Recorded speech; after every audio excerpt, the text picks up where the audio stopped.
OTB AM. With Gillette, put your best face forward with our new and improved razors.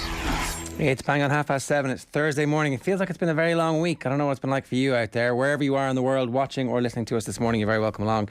You can text the show on 0879 180 180. You can leave a comment on the YouTube stream. You can get us at Off The Ball AM on our Twitter feed. Owen's back. Owen, good morning to you. Good morning, Ger. How are things? You were humiliated in your absence. You finished third in a race of three where you'd been leading at one point, I think. Yeah, complete capitulation is what happened. Did you shave the moustache in protest? Is it gone? I did, but today's the 2nd of December. I was going to take a picture yesterday and send it in and say this is what I could have had. This is what you could have had as your winner. Yeah. And I just forgot to do it. I was like, it's the 2nd of December. That would be a little bit pathetic. So what did you...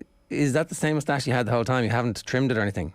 No, I've trimmed it down, yeah. Oh, you have trimmed it? Yeah, Okay. yeah. Oh, why'd you do that? To bring everything level again and not to try and cling on to this for too long. Just to... What's wrong with that, Owen? What's wrong with that? Well, I'm not the winner here. I guess why would I want to hold on to something which had me finishing third in a 3-horse race, which I was leading at the very start? It's a complete collapse, and I'm humiliated, and rightly so. I will protest this. A goblet of minor prestige. Yeah, so what does Adrian get for winning this, actually? Nothing. Okay. Bragging rights, which obviously you don't really want to give Adrian too many bragging rights because he'll brag about them. Yeah, well, he certainly will. It's probably the greatest achievement by any moustache in the history of Irish moustaches ever. Really. It might be, yeah. After a few glasses of wine, it certainly becomes that. Right, it is 7:32. We've actually got a very busy programme for you. Ronan O'Gara is going to join us a little bit later on. We're going to talk to Arseblog about Arsenal against Manchester United tonight.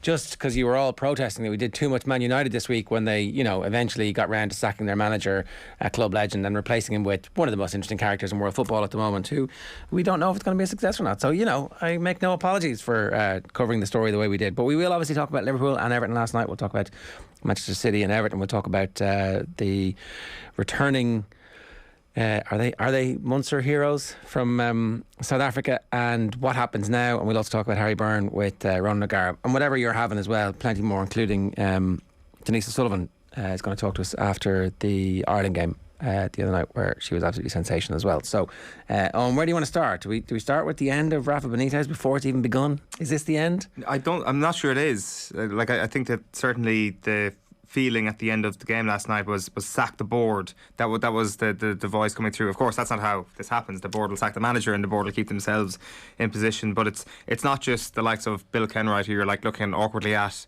who had this sort of wry smile after one of the goals was conceded last night, which probably didn't look too good. But it's also someone like Marcel Brands, who was sitting 2 seats over from him, and his recruitment that I'm sure is under the microscope. You can make a case that Benitez has got unlucky since the start of the season when they started pretty well. It was their best start to a season since 04-05, and then since then Dominic Calvert-Lewin has gone down, Yerry Mina has gone down, Abdoulaye Doucouré has gone down, has come back. But getting Mina and getting Calvert-Lewin back over the next little while is going to be central to Benitez keeping his job. I think it's just a little bit too soon for him to be shown the door just yet. But if these results continue once they're back to full strength, he's doomed, obviously, because last night was humiliating. I think their fixtures are pretty bad. They were listing off the fixtures. So it's Arsenal next.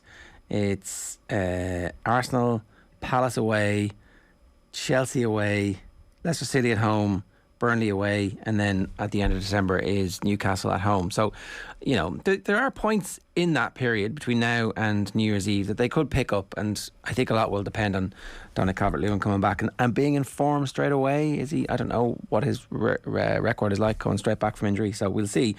I do wonder if fans are now articulate and smart enough to realise that chanting for Benitez to be sacked doesn't work, but chanting for the board to get sacked gets the board's attention. That's the type of thing that it happened at Spurs, right? We want rid of Levy, and then anytime they do that, the manager gets sacked. It's like, I gave you what I thumb up, thumb down. He's sitting there like a Roman emperor. Is that what the Everton fans have? They've copped this too. It's like, what's the point in giving out about Benitez? If we do that, the board are completely I don't care. he's a Operation Human Shield. Whereas we start going after them. Yeah. I mean, obviously not physically going after them before everybody gets... but sometimes you need to say this. And that's it. Is that what happens? Is that the end of... Would that accelerate things? Because you point about the recruitment, right? They have no money.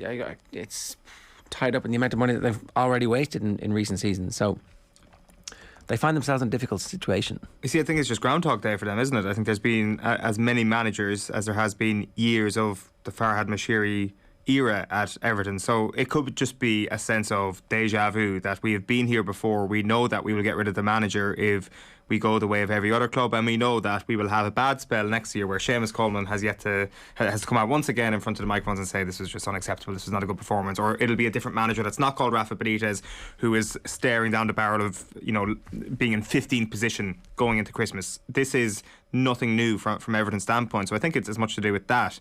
Like, it was obviously quite funny last night seeing the fans leave after 20 minutes, turn around to the away fans and give them the fingers and all that sort of thing. And I always kind of think about those fans when the game starts to turn a little bit, when they get an equaliser out of nothing. And I'm like, if you've left the game early and you're an Everton fan, you are absolutely hoping to God that they don't equalise, that they don't get hammered. Yeah, like, I mean, what a strange place to be as a fan. You're like, you've paid for your ticket to see the Merseyside derby, probably not cheap, well, probably season ticket holders, and all of a sudden you're rooting against your team outside, all for the sake of walking out angrily and losing the head completely. So I don't know what the point is there, but the point is that there's a lot of people who lost their head inside the ground last night, and still the prevailing theme was sack the board rather than Rafa. Were they right though to leave after 20 minutes? I mean, it looked like it was going to be 6 or 7-0, right? And then they get back into it briefly against the run of play largely, and then it finishes 4-1 and it could have been 7. Were they right? I mean, I think you should never leave. I think you should support your team to the end. That's my own view. But like, in their minds, were they justified in the end? It's like, oh, I was right. Well, it was. The first 20 minutes was looking like Ireland, Georgia, really, to be honest. And you just thought, there's no way. I saw someone even on Twitter being like, this is going to get to Liverpool versus United level. I'm like, that's such an understatement. This is so much worse than Liverpool United level. This is on a level completely above that. And then maybe when Everton get that goal back, if you're a Liverpool fan, you start to think to yourself, geez, what's actually happened here that we're in this position where we're not feeling totally comfortable, because they destroyed them over the first few minutes. I think was it Jonathan Wilson this morning who said that in the first 10 minutes Liverpool racked up a higher XG than Everton had done in total in 4 of their games this season. 10 minutes is all Liverpool needed to do that at Goodison Park, and it should have been a lot more than 2 goals or whatever it was after 10 minutes. Was it 1-0? It was 1-0 after 10 minutes. The second one doesn't come to about half an hour, I think. Right, it's and like last night was a really interesting night because you have City and Chelsea also playing. Yeah. Granted, the opposition that both teams were up against, it seemed, weren't as hapless as Everton were for the first half an hour of that game last night. But it's interesting judging all the different parts of these teams going toe to toe as it is for this title this year. There's a lot about Liverpool that you like from last night, and there's a big case to be made that they can absolutely go all the way. Last night was one of those nights where it genuinely is the best league in the world. Like, we haven't talked about Silva's goal yet, which is unbelievable. Absolutely ridiculous. Now, I want to just complain about the fact that there isn't a goals show, that Amazon spent all this money to get all the games, and you can flick through, and Premier have the same deal in Ireland, obviously, that Amazon have. So if you were watching last night in Ireland, you were watching on Premier Sports. But Amazon just need to put on a goals show so that we can sit there on a night like last night and watch what's happening. There were too many games. They have the technology. They've seen the success of it with BT Sports. They've got the rights to do it. That's the thing that would convince everybody to get Amazon, or Premier in this case. You know what I'm saying? Yeah. They have to provide it in England before Premier can get it in Ireland. It's like, I actually missed in real time the Silva goal because I was flicking over to see Everton get the shit kicked out of them. It was like, there's too much football on for me to be able to, and then I was like, I missed this. And then you have like little things like James Maddison's goal last night for Leicester City, which was an absolute corker.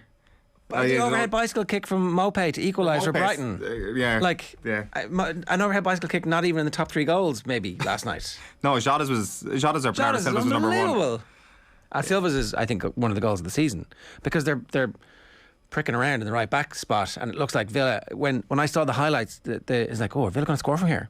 Because it comes from a Villa attack, and there's bad head tennis being played in the right back position between is it Fernandinho and somebody, and you're like, oh, just press him, go on, and unfortunately they do, and then it's like ping, ping, ping, ping, ping, ooh, whoa, that team's good. Yeah, and as you say, one of the best goals that City have scored in recent years it should be the hallmark of a dominant performance. And I think this is, in fairness, a lot down to Villa as well. That could so easily have been a point for Villa last night, especially with the Chukwuemeka chance late on in the game when Emi Buendia, who by the way it looks like a different player under Steven Gerrard, finds an angle that wasn't even visible on television, never mind on the pitch where he was. And if he puts that past the keeper, it's 2-2. And all of a sudden it's Aston Villa on 7 points from the Steven Gerrard reign so far, in an incredible position.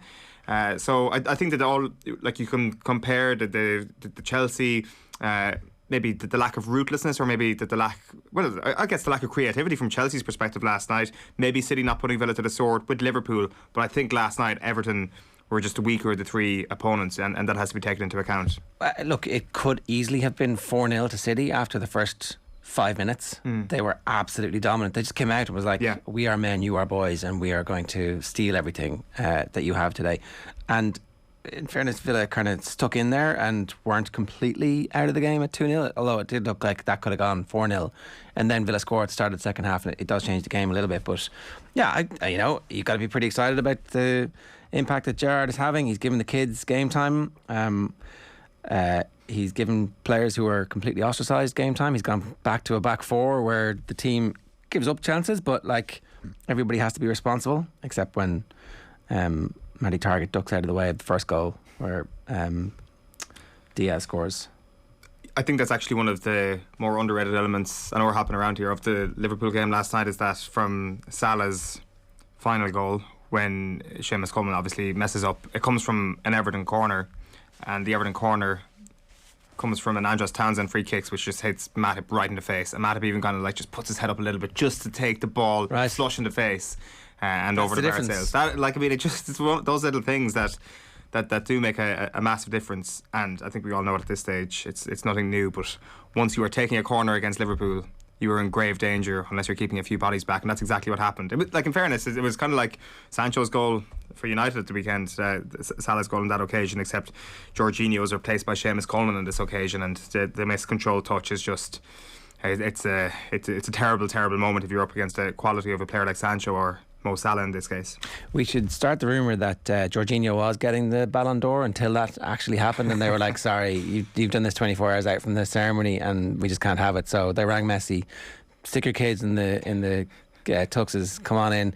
You're not really supposed to get this, but we fixed it. There was an error in the voting. The Stokes Kennedy Crowley lads, they were like, sorry, they've discovered some irregularities here. What was the OTB reaction to that actually? Was it Messi all the way? Was it Lewandowski camp here? I'm not that. I don't really care. I mean, a bit I feel like last season was Lewandowski's season. Miguel on Twitter was making the point that Lewandowski didn't play after the quarterfinals of the Champions League. He wins a league. He beats up on the kids in the Bundesliga that they'll win league games 7-8, 9-0, whatever, and that Messi won a Copa America. Because the Copa America is not on TV, day in, day out in this part of the world, we're like, that's not important. It doesn't really matter. But it's the Euros for a giant continent where the best football that has ever been played was invented. Is that not important a little bit? It probably is important. Yeah, there's also probably a case to be made that there's a lot more about a season than just actually winning the trophies. And just because, I don't know, N'Golo Kante didn't win the Euros this year doesn't necessarily make his contribution to Chelsea's Champions League charge all important. It was more important than you would have said Jorginho, right? I would say so. And because he was man of the match in both legs of the semi-final. And obviously with Italy, it's just it ticks the couple of boxes.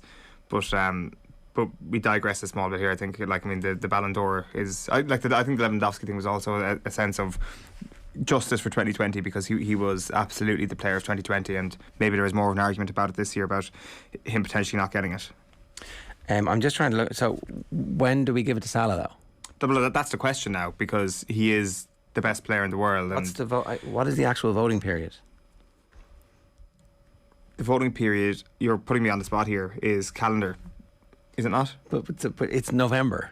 And the votes would have been cast. Moustaches are gone. So is it just December the start of December 1st, 2020? I don't know is the honest answer to this question. I should know. I mean, being well informed in the Ballon d'Or is clearly highly important. I don't know what the sort of period is, but I had always assumed it was the calendar year. You keep talking amongst yourself At there. which point, Mo Salah hasn't even begun his candidacy for next year. Well, although last night was 1st of December, so he has got off to a flying start for next year's. Or else it doesn't count. Maybe just the month of December doesn't count. This is irrelevant. This is like doing your best work the week after the Oscars come out. It was like, doesn't matter. Doesn't matter irrelevant. At all. Yeah, it's true. Possibly, like I guess.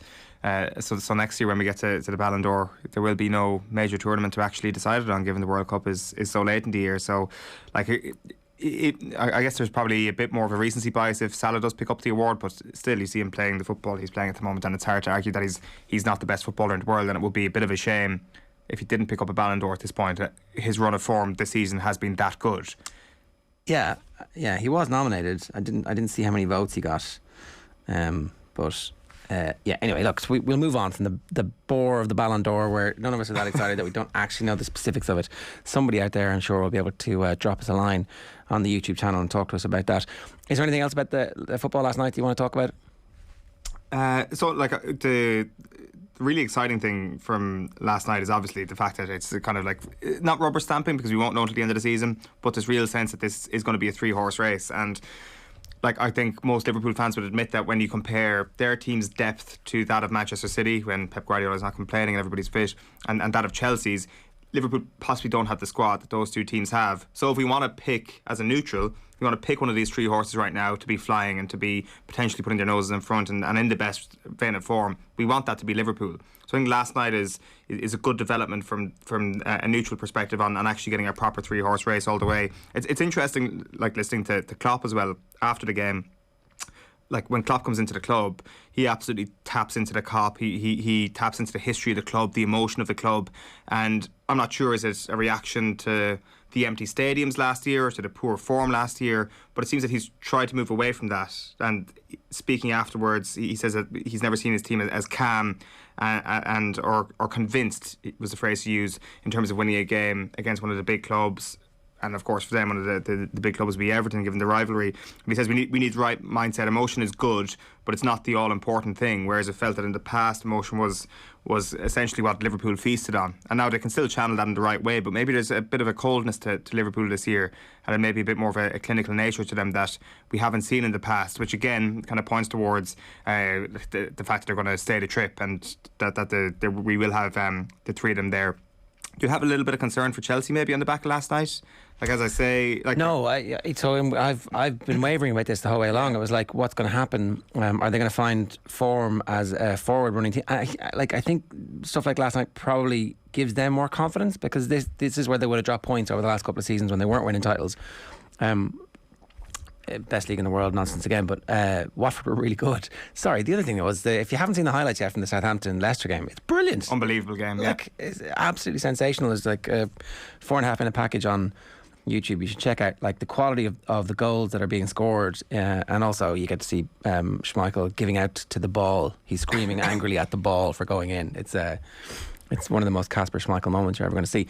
But the point about Chelsea that I think that is beginning to convince me a bit more is that I thought they'd be dropping points in games like this, where they actually didn't have enough cut and thrust to break down teams who were doing well against them. And actually it turns out they're very efficient when they don't have your boy Timo Werner in the team. Take him out of the team and things are good. Not in the team at the weekend, things not so good. Sorry, in the team at the weekend, things not so good. Out of the team last night, bit better. It was a bad take, the Werner take. And maybe, well, don't worry, I'll let you forget it in around about 2024. I think, like, can you work Lukaku back into the team, and is it a natural fit? I'm not sure. It's not a natural fit the way I think Erling Haaland instead of Gabriel Jesus will turn Manchester City into the greatest team of all time. Is that not a problem though? Is that, like, if you can fit Lukaku or Werner into the team, maybe not Werner, but Lukaku into the team, is that not a problem for Chelsea? I don't know. Like, do they need him?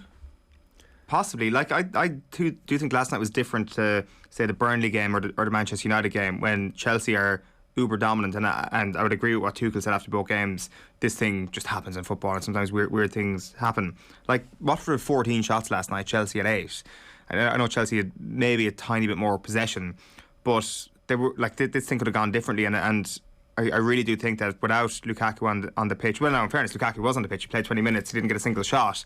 I just feel that there's still something missing from that attack. Now, the chances are they will explode and they will do another 7-0 win against a bottom half team at some point soon. But I think that if you're like me, picked Chelsea to win the Premier League at the start of the season, there is still enough to be concerned about over the last couple of weeks. But again, it just plays into this idea that it's going to be a really exciting few months, and like we'll start to know. We'll know in a month or a month and a half exactly how real this expectation is going to be. But there's enough there about Chelsea and about Manchester City. There's enough flaws there to give us hope that there's going to be a proper 3-horse race. But Liverpool's form is sensational at the moment. They're blowing teams away. They're blowing every type of team away. So, like, maybe they just assert their dominance over the next 4 weeks and have a 5-point lead and never relinquish it. That's a strong possibility at the moment. But the depth is the issue on Liverpool's front. Like, City went on that run last year and De Bruyne was injured. Yeah, that's the complete difference. No, it's fair. And also City were sensational last night, apart from the fact that they did concede a couple of chances. That was the last thing. Ederson is the best goalkeeper in the world by a mile. Like, Alisson's very good, but Ederson is just ridiculous. Right. Like, Bazunu watching his tape week in, week out is very good for us. But it's going to be a long time before he displaces him as the number one at Man City. He was absolutely unbelievable. Distribution, like 80 yards to straight feet. And I don't know, that's on top of the shot stopping and the positioning. Like the goal that was scored against him last night, bends in, just about clips the inside of the bar and squirts past him. Otherwise he would have saved it. Yeah. And everything else he saved. It needs to be perfect to beat him. Yeah, exactly. So he is good, and so maybe I've changed my mind. Maybe it's Man City's league. 7:51 this morning. Here's what's coming up between now and 10 o'clock. Andrew Mangan of Arseblog is going to join us at 8:10. Sports pages for you with John Duggan at 8:30, where we're going to talk about Rory McIlroy, his ripped shirt, and how he thinks he's Man United. Ronan O'Gara at 8:40. Going to talk to us about the rugby world, the conundrum at 10 for Ireland and Leinster. Sports news at 9 o'clock. Harriet Prior of the Anfield Wrap at 9:10, and then at 9:30 Matt Slater talking to Joe. It is what are we at? 7:52 this morning. Again, if you want to get in touch, 0879 180 180 is the WhatsApp number, and you can get us on that, or you can leave comments for us on the YouTube stream. Brian Dillon says, I don't support Liverpool, in fact I loathe them, but Salah can ask for all the money in the world and they should give it to him. Generational talent, and should become one of the Liverpool greats. I think he's already one of the Liverpool greats. They're going to talk about him ahead of Suarez, ahead of Torres, and he's getting into the conversation with Robbie Fowler, and he's getting into the conversation with Ian Rush. And if he signs that new deal, he's in the conversation with Kenny Dalglish. Yeah. They need to win one more European Cup, and then it's like him and Dalglish. Sorry to bring us back to Ballon d'Or, but when I said, the Ballon d'Or next year won't be judged on any major tournament because the World Cup is so late, well, of course, it's different from Mo Salah. I'd be playing in the AFCON in January, so I should correct that. I mean, that could genuinely, as much as it should be judged on everything else, him at least getting to the business end or getting to a final or winning it, definitely with Egypt, would be like, okay, that's his candidacy confirmed. Oh, rubber stamped, absolutely. And just don't get injured at the moment. That's the most important thing. So many people unhappy with our Cristiano Ronaldo coverage on the conversation that we had with Jonathan Wilson yesterday. The funny thing is, Gilroy is so far up the hole of the ultimate pressing king, Mr. Lionel Messi. The idea that Ronaldo can't fit into a team regardless of their style of play is ridiculous. He's got a point. Jesus Christ, will OTB at least bring someone on who will point out the benefits of Ronaldo for the sake of balance, if nothing else, says DJ Hannafin. Not the greatest DJ name I've ever heard. Which of the Hannafins was your inspiration for that one, DJ? Or is that actually your name? Sorry. Shane Mulligan says, lads, this obsession with pressing is ridiculous. Yous don't have a clue about football. I mean, we were talking about it because the current crop of managers who are in charge of the biggest clubs in English football all have the same philosophy. That's what's happened. Whether or not you like it, that's what's happened. Not many of the best teams at the moment aren't actually pressing. And that was very noticeable from Man City last night as well. Why do these bloody sports shows keep asking journalists tactical questions about football? Can Ronaldo play in a pressing system? How the F would you know? I suppose that's true. How would they know? They only sit and watch football all day, every day, and think about it and talk to all the best managers and the best coaches and the players, and then get all that information and then do nothing with it. It obviously just, it sits on them like an egg on a new Teflon pan that just glides across.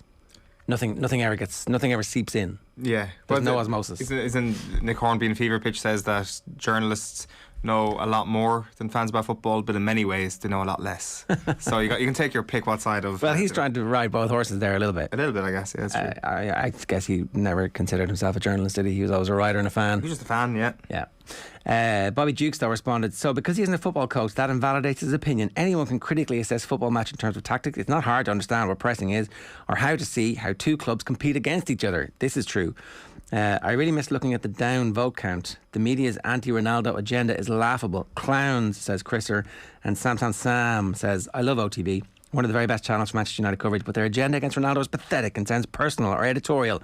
I really hope it's not, because they want to just stir up fans to get more clicks and views, as it's beginning to affect their journalistic integrity to me. That's the criticism sandwich right there without the bottom piece of bread. Sam is going to be delighted to read Michael Carrick in the papers today saying he does think Cristiano Ronaldo can press. I mean, I didn't say that Cristiano Ronaldo couldn't press. One of my key points yesterday was, wouldn't it have been really interesting to see how he fits into a Guardiola team where he would have been asked to do it? Carrick says he can do it. I mean, he's one of the smartest, hardest working, most driven individuals that the world has ever seen when it comes to football. Do we really think that if he thinks that there's a chance of winning a Champions League with Man United this year, and his job to win that or to be involved is to press, he's not going to do it? How is he going to take the winning penalty? How is he going to take the sixth penalty in a shootout if he's not on the field to do it? Well, exactly. Like Carrick said, maybe it's a myth that Ronaldo can't press. Maybe that's how it is. Like, he does make the point, he's played in enough teams over the years and has been successful. He's been able to play a variety of ways and kept scoring goals for every team he's played for, and he'll continue to score goals, no doubt about it. So, like, I mean, that has happened in recent years. He has won a lot of trophies in recent years.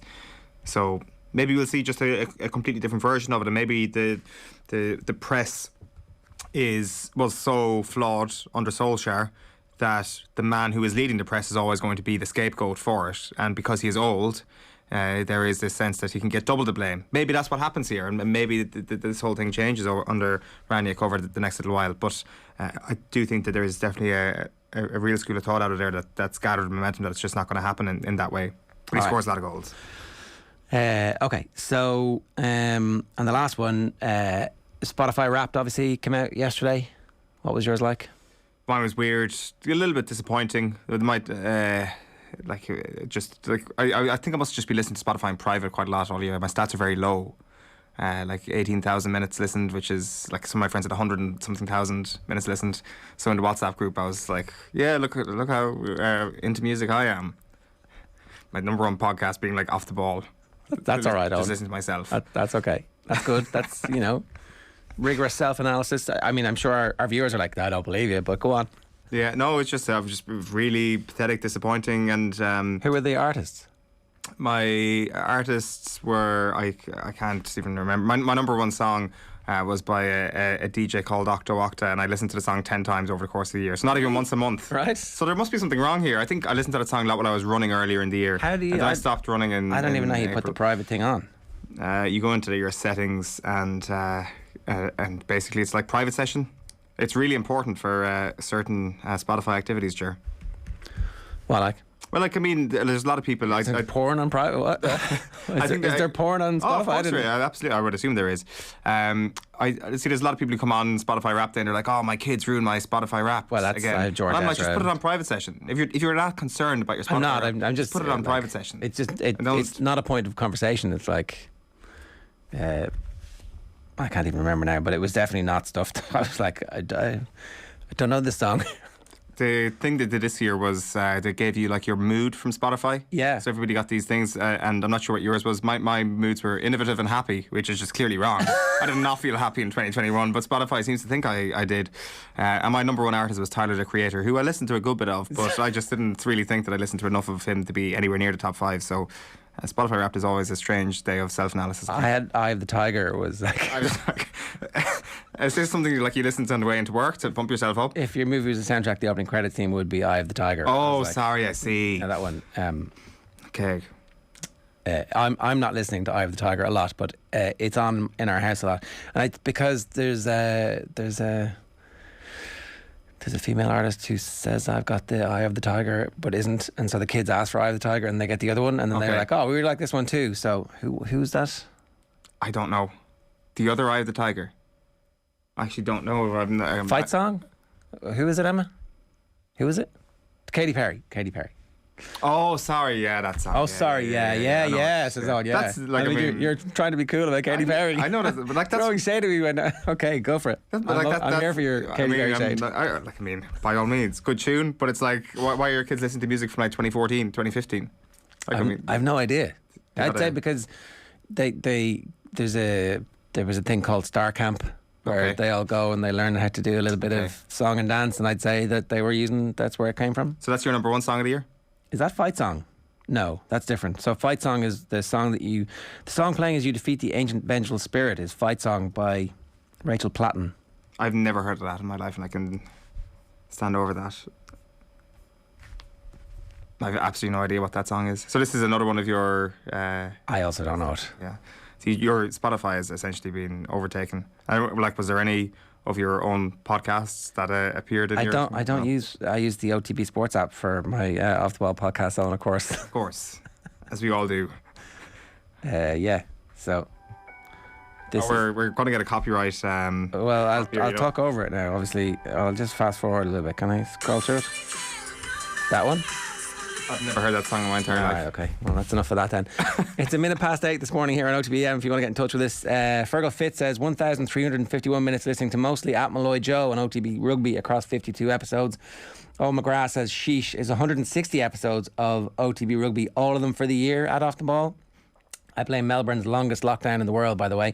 Don't blame it. Lean into it. That's one of our most prized podcast streams, along with our football and our GAA and our highlights. You should subscribe to all of them. I raise you to 4,934 minutes, says Ian Kenny. 200 episodes of OTB Rugby. It's been a long year. And Matthew Reardon says, add Off the Ball overload in my top Spotify playlist of the year. OTB GAA number 1, OTB Rugby number 2, Football Pod Paddy Nandy number 3, OTB Football number 4, and OTB's Crappy Quiz number 5. Keep up the good work at Off the Ball.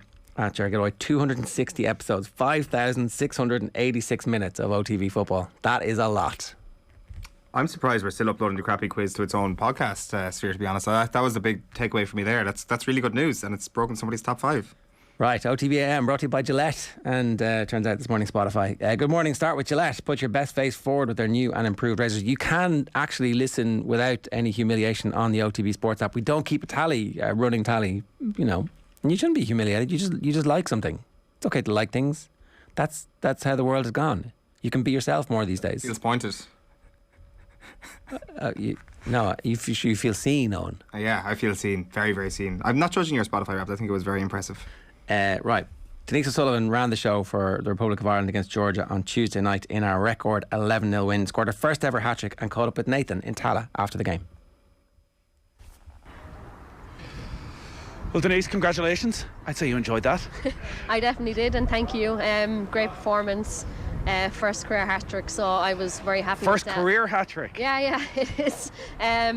Surprised myself a bit, to be honest, but the most important thing tonight, I think, was the team performance, and the professional approach that the team went in with was very important, so very happy with the win.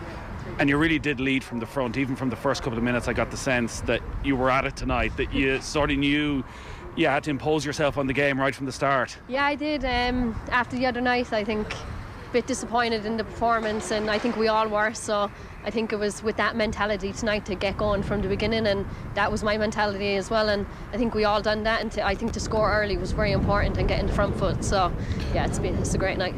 What have the last few days been like? Because initially afterwards people were trying to talk positively. It was a tough game against Slovakia, but I guess after that hard-fought win in Finland, there was an expectation of 6 points. How's it been in camp for the last few days? Yeah, it's been good. I think right after the game we were disappointed, obviously, against Slovakia. I think that shows how far this team has come, that we were disappointed to get a point from a good team, actually. But then you just have to forget about it. We had to, think positive and just focus on this game, and I think that's what we done. As we showed tonight, we came out and scored a lot of goals. Kind of thought tonight it might be one of those where it's 2-3-0 after an hour, and we do that Irish thing of sort of shutting up shop and been happy with the 3 points and all that. Vera was saying that part of the game plan was actually just that relentlessness of keep going, chances, goals. Yeah, it was, and I think going into the game we wanted to be ruthless, and I think that's what we done tonight.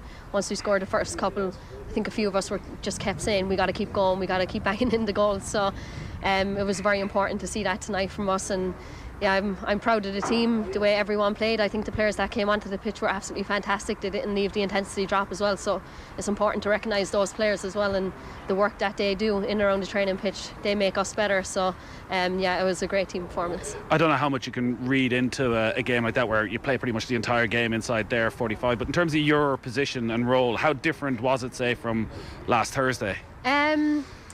Yeah, I didn't get on the ball a lot last Thursday, so I think tonight it was about just moving the ball quickly. I think the girls done a great job of that in the back line, just shifting the ball across and not rushing things like we did. I don't think we had any control over the game last Thursday, and I think that was the big difference. We set the tempo tonight. We went in the right moments, picked and choose what moments we should go in, so it was just important for me to get in. The staff was saying it before this game, just get in between the lines, stay there and be patient, and the ball will come to you. And yeah, it did. First few minutes, didn't get many touches tonight, but after that I just stayed patient. You kind of have to stand around a bit and just be unselfish really, and just sit in those pockets, and the ball came to me, so I was happy. Oh, it's nice we can be unselfish and still get a hat-trick. Yeah, I guess so. Happy with the hat-trick for sure, but 3 points was the most important thing, so yeah. I'm very happy.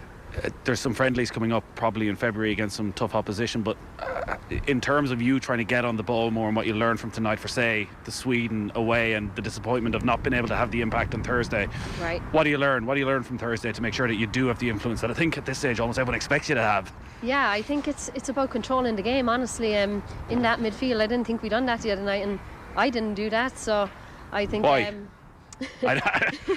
I mean, I'm sure there's no easy answer, but there's not no easy answer. No, I just think it's about controlling the game, and I think tonight we done that. I think the sitting midfielders had a lot of space to do that, so the other night we didn't. They were on us, they were physical, and we didn't react well enough to that, I don't think. So I think it's just about that confidence, getting on the ball, knowing that we can play, just having those, bringing your players into the game. So yeah, we just kick on from here. It was a really good performance. So midway point of the campaign, second spot, it's where you want to be at the end of this campaign. Make sure you get that playoff. How do you reflect on the year then, and the hopes for next year? Yeah, it's been a good year so far. I think this team is climbing and we're going upwards, so that's good, but I still think we've a long way to go. We've got tough games coming up next year. Sweden, Finland, we got the win away at Finland, but it was a really tough game, and they're going to be a hard team to play against when they come here as well, so we got to keep our feet firmly on the ground and keep working hard, and yeah, I'm excited. And you're one of the lucky ones. A lot of your teammates are going back to England. They got to play at the weekend. You can go and party now with the match ball back in Cork for Christmas. You'll be parading it around. No partying for me. I'll be straight into the gym when I get back, so a few days off, few days just to settle down and rest the body, and then back at it again. Well, go enjoy it. Well done tonight. Thank Congrats. you. Cheers. It's Denise O'Sullivan after her hat-trick at Tallaght the other night for the Republic of Ireland and their 11-0 win. It's a big week for her, obviously. Big week for Katie McCabe, because there's an FA Cup final to look forward to at the weekend. It's last season's FA Cup final that was held back because of COVID. It's Arsenal against Chelsea. It's on Sunday and it's on the BBC. It's a big night for Arsenal. It's a big week for Arsenal and the men's and women's teams. It's a big night tonight because they're up against Manchester United. We're going to talk to Andrew Mangan of Arseblog next. OTB AM on OTB Sports Radio, Ireland's first and only sports radio station. Are we allowed to enjoy this? Munster legends Alan Quinlan and Niamh Briggs are joining forces to bring you all the latest analysis, news, interviews and so much more. Peter O'Mahony is literally an opposition scrum half's nightmare. People say I refereed lots of matches when I actually played. I double jobbed. The Red 78 with Alan Quinlan and Niamh Briggs. Available every Wednesday. Don't miss a moment of action. Subscribe to the Rugby channel on the OTB SPORTS app and turn on your notifications now. My final tip for being more active is remembering the phrase, sometimes later becomes never.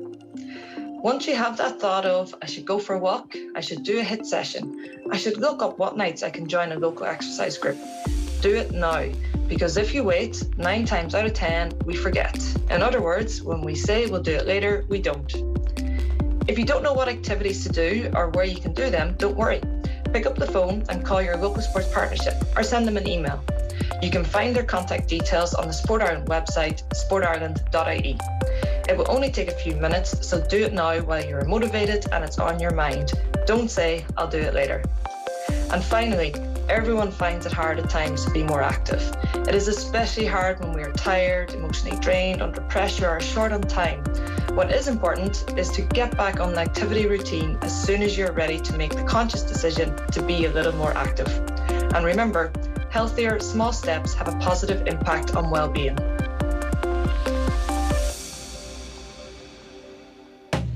Car insurance is boring, but you don't have to be. Get Set Go is the kind of car insurance you can sort in a few minutes online, then bounce on with your day. Are you ready for Quick Start Insurance? Get a quote now at getsetgo.ie.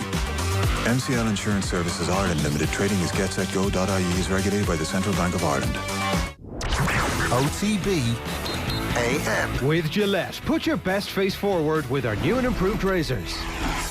All right, it's 8:10 and we're turning our attention to Arsenal. I'm delighted to say Andrew Mangan of Arseblog is with us this morning. Andrew, good morning to you. How are you? Good morning. How are you? Yeah, good. I'm looking forward to this game tonight. We were talking about this a little bit earlier on. Owen is one of those Arsenal fans who is a glass half empty man at the moment.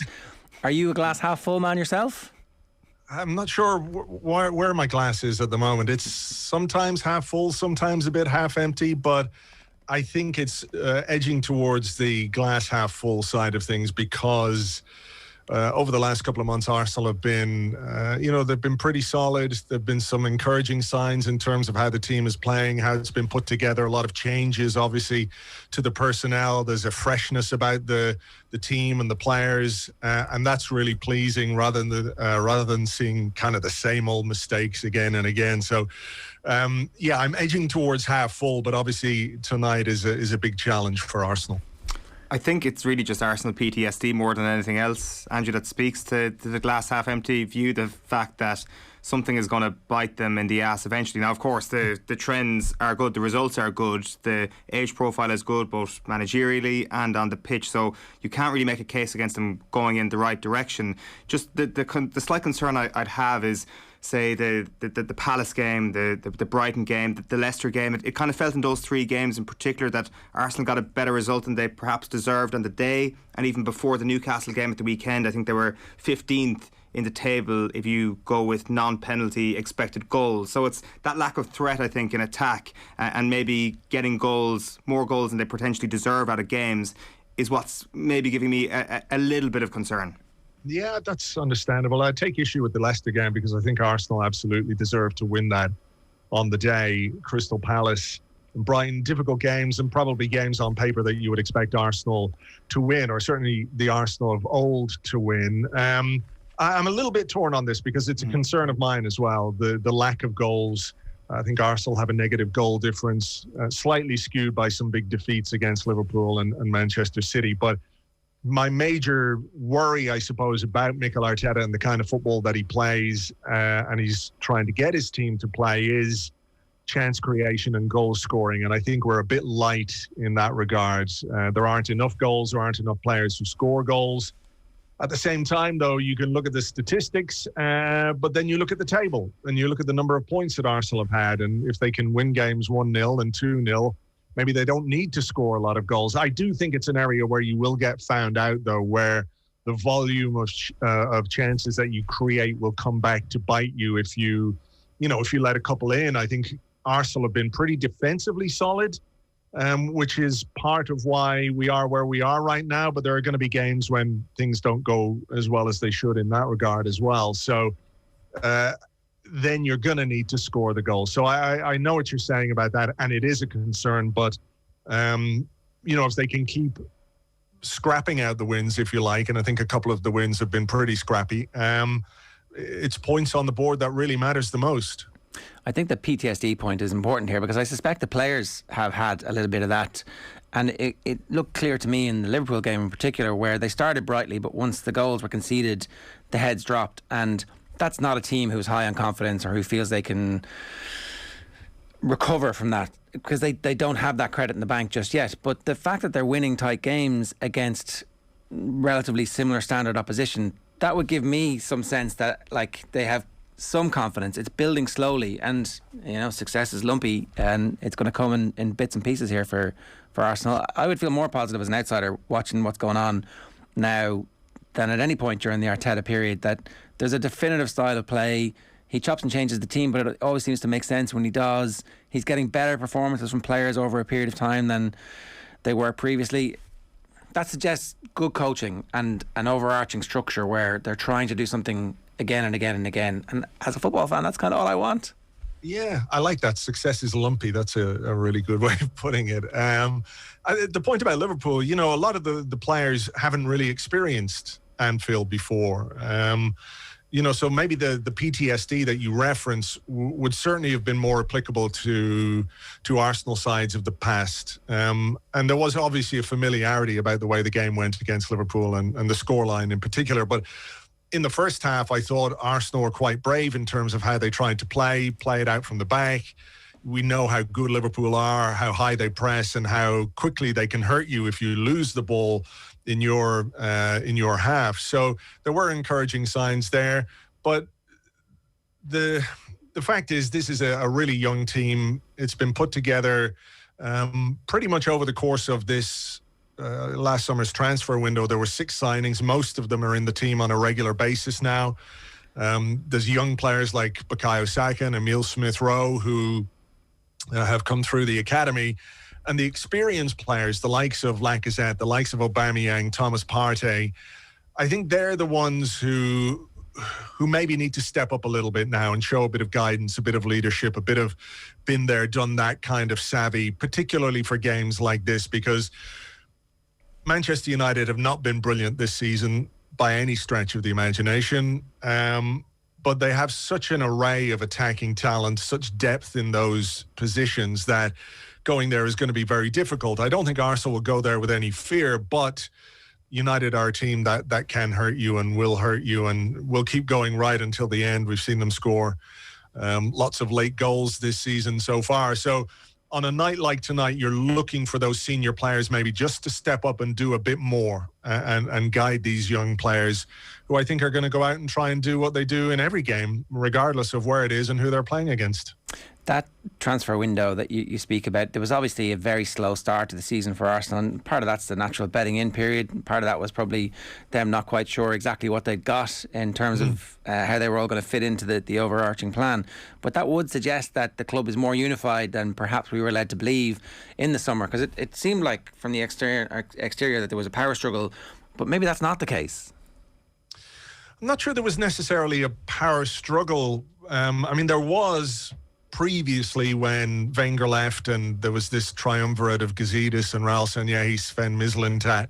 There was certainly a power struggle there, and the man who came out on top was, he left the previous summer. I think there's probably more unity behind the scenes than people realised. There was a quote from Arteta after the opening 3 games, and Arsenal lost all 3 games. They lost to Brentford, to Man City and Chelsea, and clearly that has an impact on how you're viewed as a manager, fan opinion and all of that kind of stuff. And he came out and he said something along the lines of, this is the best 10 or 15 days of my football career.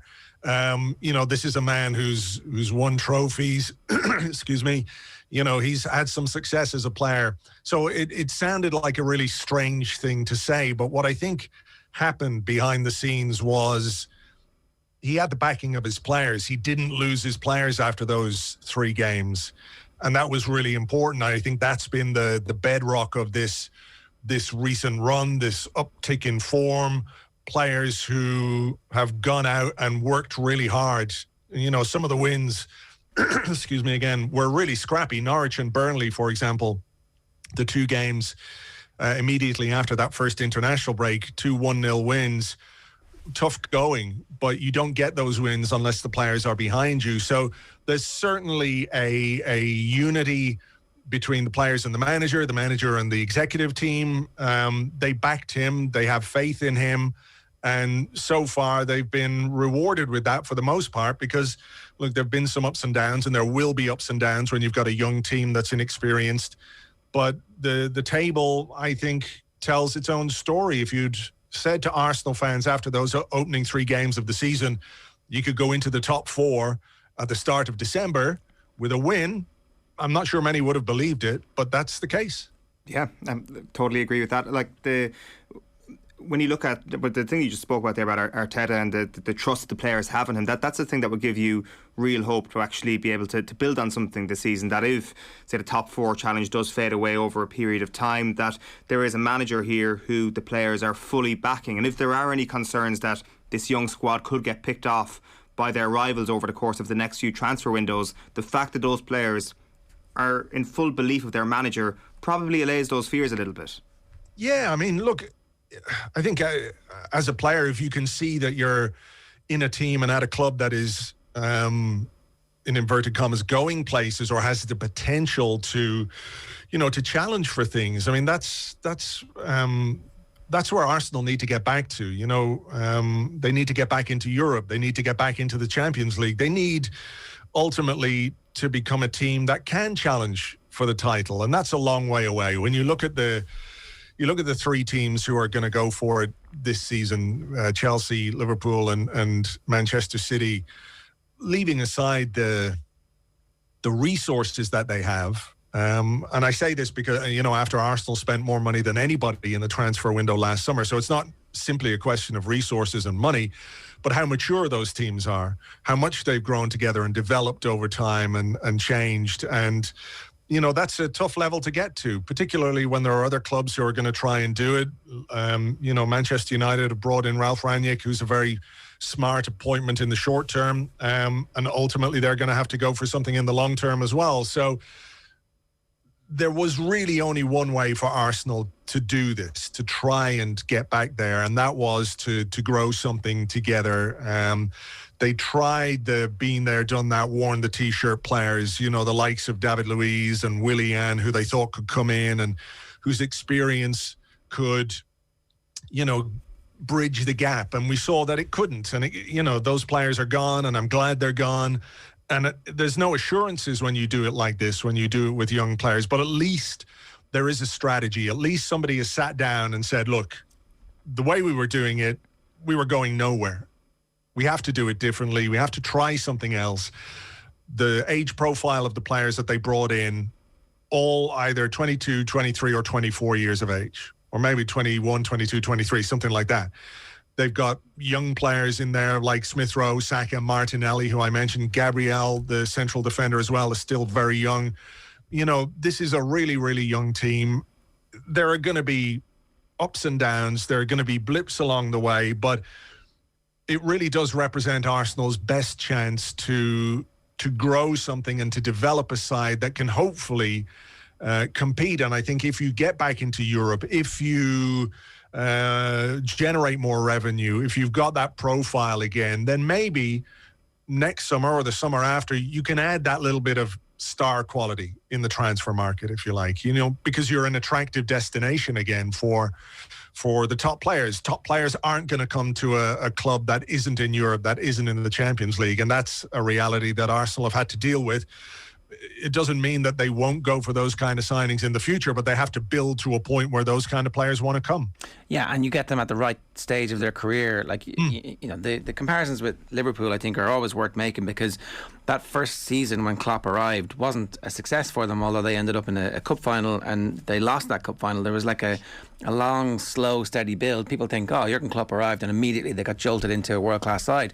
They had to make sure that the squad was the right age profile and ready to do the things that he wanted them to do on the field, and then they added in the world-class players as well. Can I ask about Aubameyang? Because I think one of the key things from what's happened is that there's no longer a circus. It feels like there's no longer a circus around Arsenal, that stuff isn't leaking out, that there isn't a constant drip feed of stuff undermining the management. Like, if you think back to last season and Aubameyang's car and the revving of the car outside and him being pissed off about being dropped, that was a massive sideshow for your most important player to be involved in. And yet here he is back contributing. Like, it's very difficult to come back from a scenario where the agent is clearly, or somebody close to, is telling bad things to the press, and the press are lapping it up because it's the soap opera that we all are so addicted to. That to me suggests a very mature management style, where you have a massive asset, and instead of just burning it out, you rekindle that relationship somehow, and you don't lose face with the rest of your team. Difficult job. Yeah, I mean, I do think the Aubameyang thing was slightly overblown that incident where he turned up late for the North London derby and was dropped because of that. I mean, it's part of the way Arteta has dealt with certain things, that he has these non-negotiables, as he calls them. And like, if you're captain or if you're the 19-year-old, the rules apply to everybody in the same way. And Aubameyang's, Arsenal had a difficult season last season. They finished 8th. It wasn't good enough. They had that terrible run. Aubameyang didn't score enough goals. And clearly, as like a world-class striker who has scored 25, 30 goals every season for the last 6-7 years, when there's a drop-off like that, people immediately looked at it like the Ozil situation. He got the contract, and now the productivity has dwindled.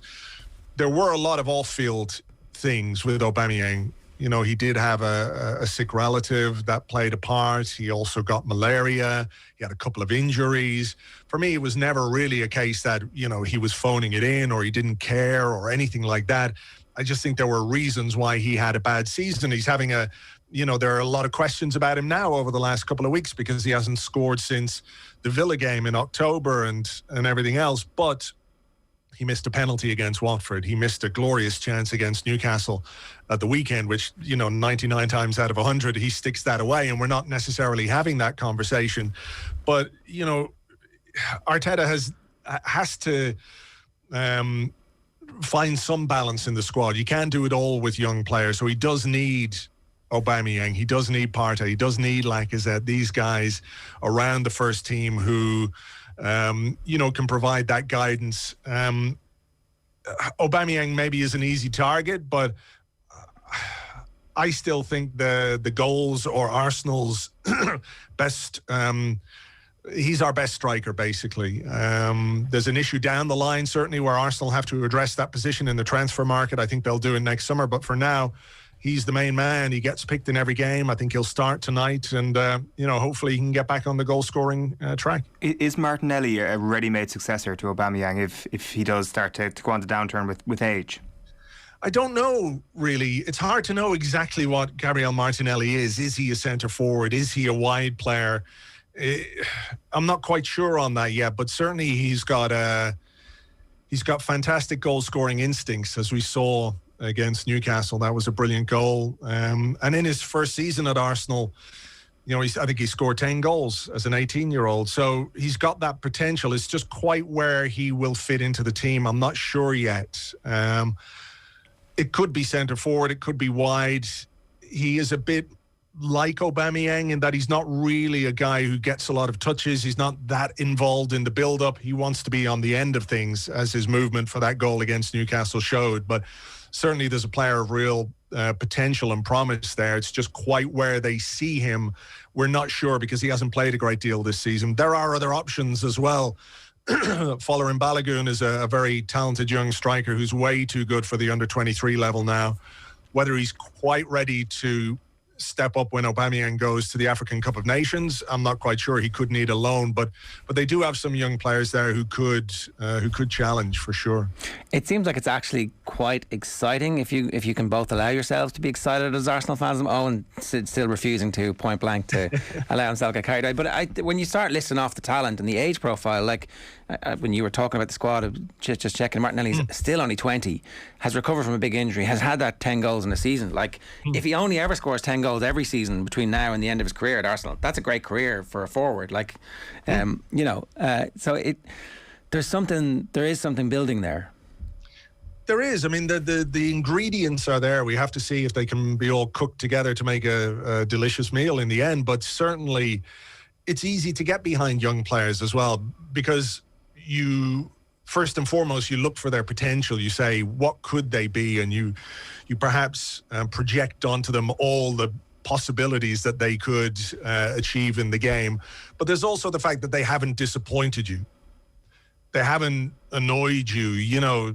We're not talking about the likes of Luiz, like Mustafi, Kolasinac, players who've been there and done that and didn't do it and did the same terrible things time and time again, which becomes infuriating and hard to live with and hard to deal with.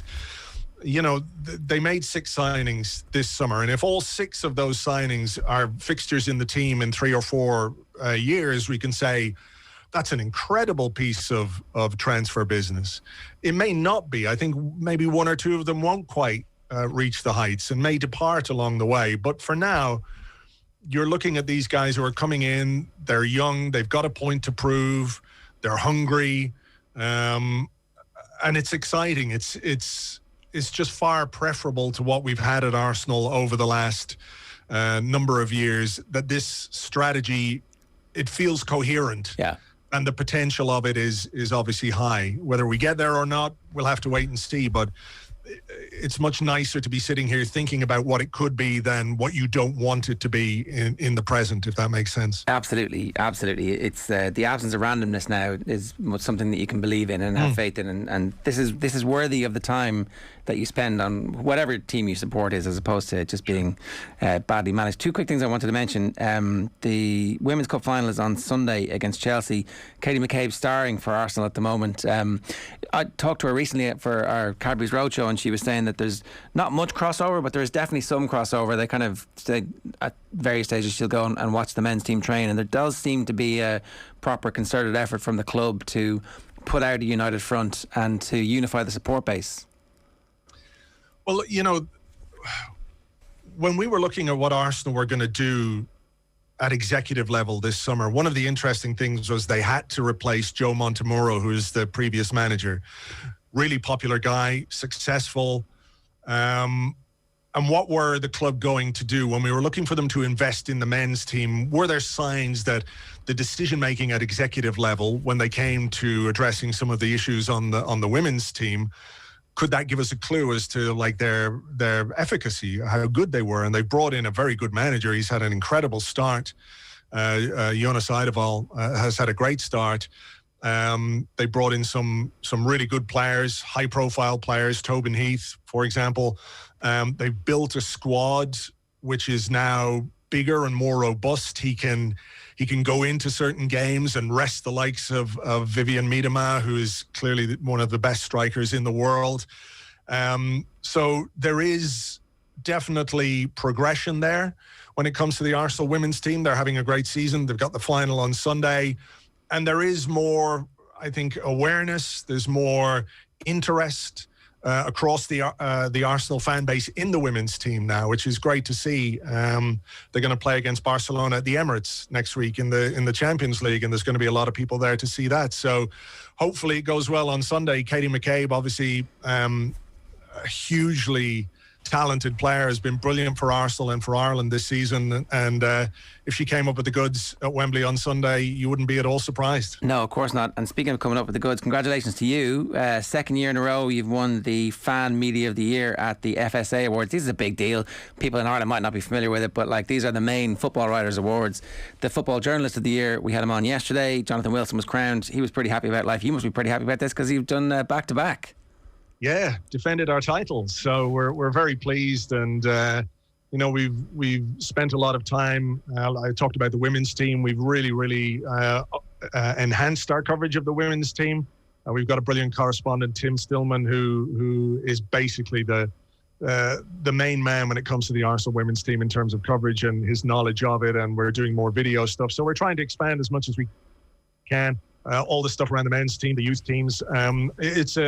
It's a growing team of people at Arseblog right now. It's not just me. There are, 7 or 8 regular contributors and specializing in different things, tactics and stats and all of that kind of stuff. So the award was, an acknowledgement of all the work that they've done over the last year as well. So we'll keep going and keep trying, and maybe we can make it 3 in a row next year. Well, listen, well deserved. You were one of the pioneers of fan media back for the last 2.5 decades. So an overnight success with back-to-back awards, but it's been 20 years in the making, Andrew. Congratulations.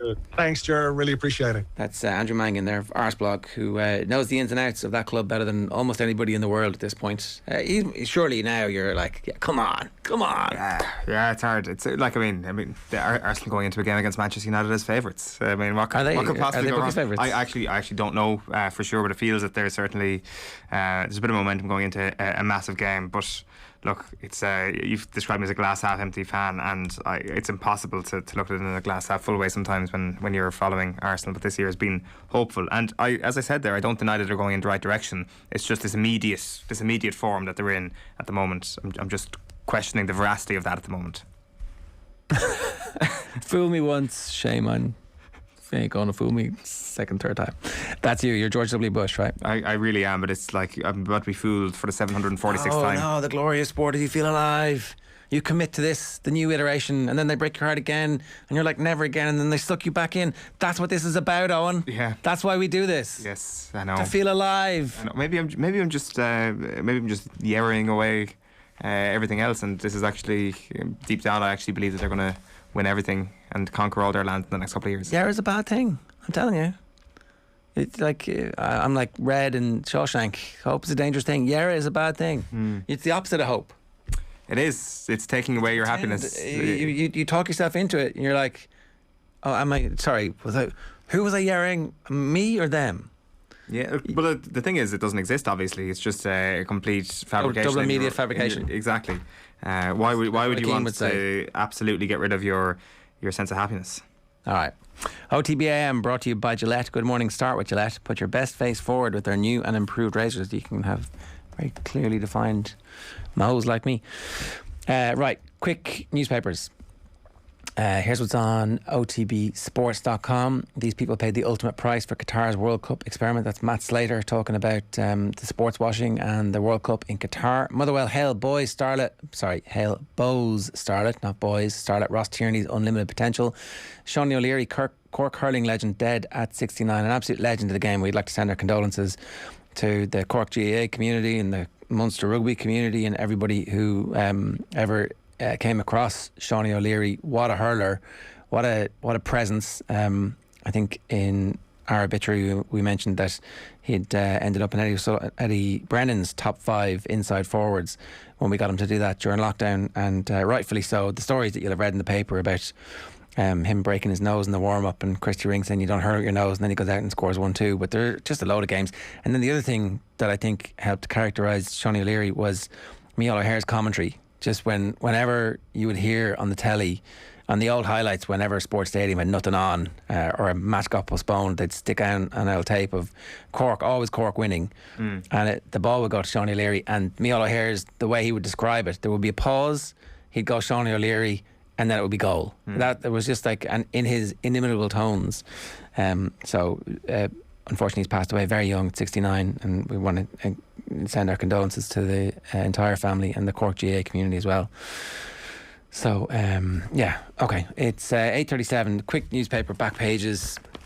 We're going to talk about Rory McIlroy with John Duggan a little bit later. There's a picture of Johan van Graan, so he doesn't have COVID. So there's a process of elimination underway at this stage. He's going to be quarantining on his own for the next 10 days, and hopefully ready to take the team to Wasps, to the Ricoh Arena in Coventry. Testing times for Munster's Champions Cup chaos looms. Clancy to assume St. Pat's reigns. This is the story that Stephen O'Donnell is going to get the Dundalk manager and get the Dundalk job. There does seem to be a bit of a dispute at the moment, which is unfortunate, between Dundalk and St. Pat's about contract and potential for compensation. So we'll see.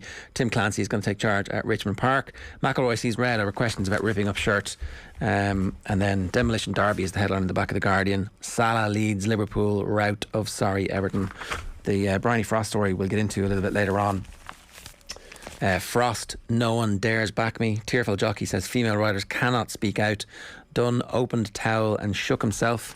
Frost tells BHA panel Dunn exposed himself to her. Bryony Frost, Britain's most successful female jump jockey, says The Guardian, told a disciplinary panel yesterday her fellow rider Robbie Dunn subjected her to deliberate verbal and physical abuse, which included an incident in which he opened his towel and shook himself in front of her and came to a head after a race at Southall in September 2020. We'll get into that with more detail a little bit later on. The Herald, Dub legend McManaman, the big player for the big occasions.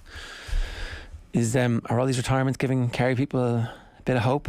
the various slayers of Kerry over the years are now one by one shuffling off? I understand why you're framing the question in that way, but like, why not focus on the hope that it will give the top two teams in the country, aka Tyrone and Mayo, the teams who contested the All-Ireland final last year, can they increase I don't their have gap? a Tyrone or Mayo person in studio at the moment. Can they increase their gap over the Dubs next year is the way you should be phrasing that question, because that's all important, isn't it?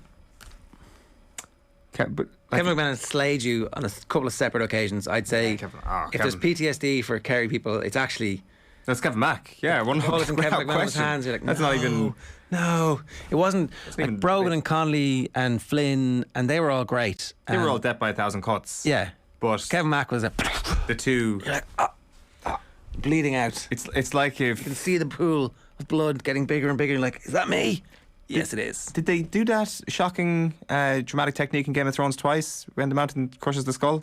Or was it just the once? They didn't bother doing it a second time because it would be just too false and too fake. Well, Kevin McManaman crushed the skull twice. It was bad enough once, but the eyeballs got pushed into the skull to the point of explosion twice. They do, don't they? They do in twice. The relationship between Kerry and Dublin recently, and Kevin McManaman was the person who exacted it on both occasions. Better than Game of Thrones, is what you're saying, Kevin Mack. Right, exactly. Better or worse than Game of Thrones, depending on your point of view, I guess. Yeah. Or more grotesque. It's some career. And I think the dominant theme across all the pieces written this morning is don't call him an impact sub, because I think he is the epitome of modern Gaelic games as opposed to an impact sub. He was absolutely vital to Dublin, and I'm sure that they missed him when he was away for a large spell of this summer as well, or last summer.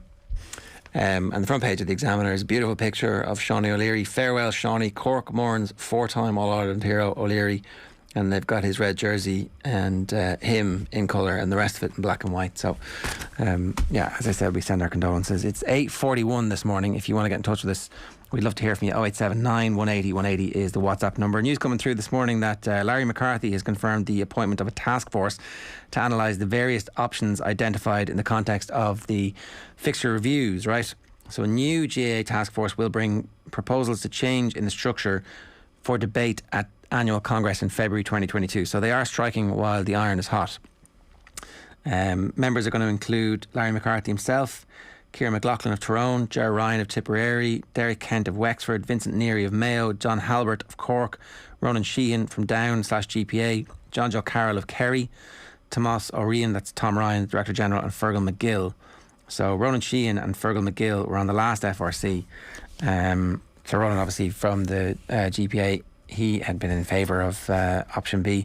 Aidan O'Rourke has just tweeted, he says, as solid as this list of Gaels is, could someone not have had the foresight to include at least one member who has either played, coached or managed inter-county football? After all, the subject matter is the future shape and direction of inter-county football. So that is the crack with that. I think that's probably a fair point from Aidan O'Rourke. At the same time, it's interesting that it is a big kind of crossover. There was no crossover at all, really, with the exception of Ronan Sheehan and Fergal McGill from the previous task force. So they wanted to start afresh and bring new blood through when it comes to making these decisions. So I think there's going to be debate at annual Congress in February, which might inform the direction that the task force actually takes it, which I presume will lead to either a special Congress next year or annual Congress at the start of 2023.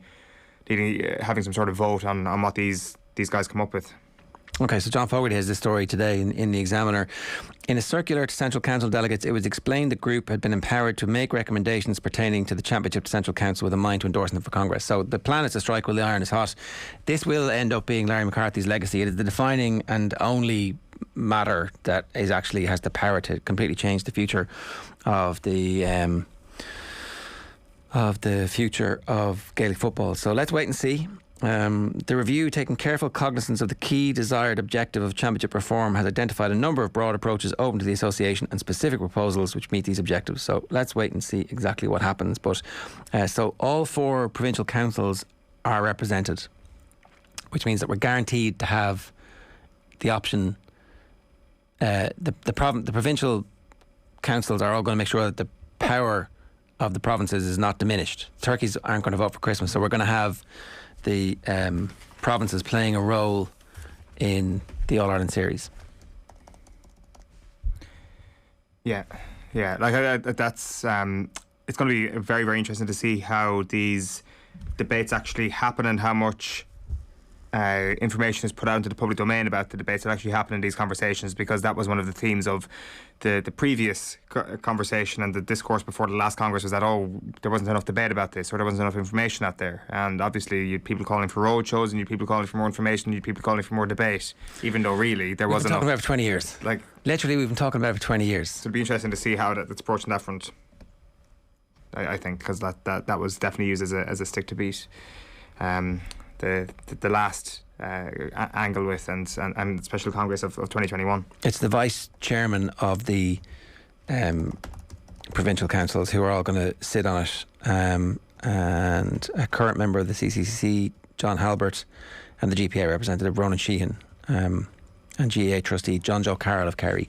So they're the people who'll be deciding exactly what comes next.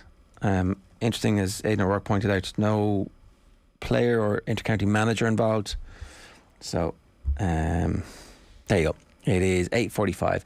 OTB AM brought to you by Gillette. Good mornings. Start with Gillette. Put your best face forward with their new and improved razors. A couple of quick Chelsea comments. Chelsea's top scorers, Reece James says Dahi O'Shaughnessy, if Lukaku doesn't start scoring again, that could be a big problem through the season. Werner's useless.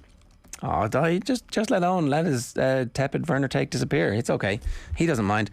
Michael Byrne says, watching this morning from Raleigh, North Carolina, where it's about 2 o'clock in the morning, nearly 3. Chelsea looked very poor last night against Watford. Any ideas of who you'd choose in that midfield pivot if the usual suspects remain out at the weekend? You realise who would you use in that midfield pivot at the weekend? Well, Jorginho wasn't used last night, was he? Yeah, he was on the bench though, wasn't he? So obviously not fit enough to.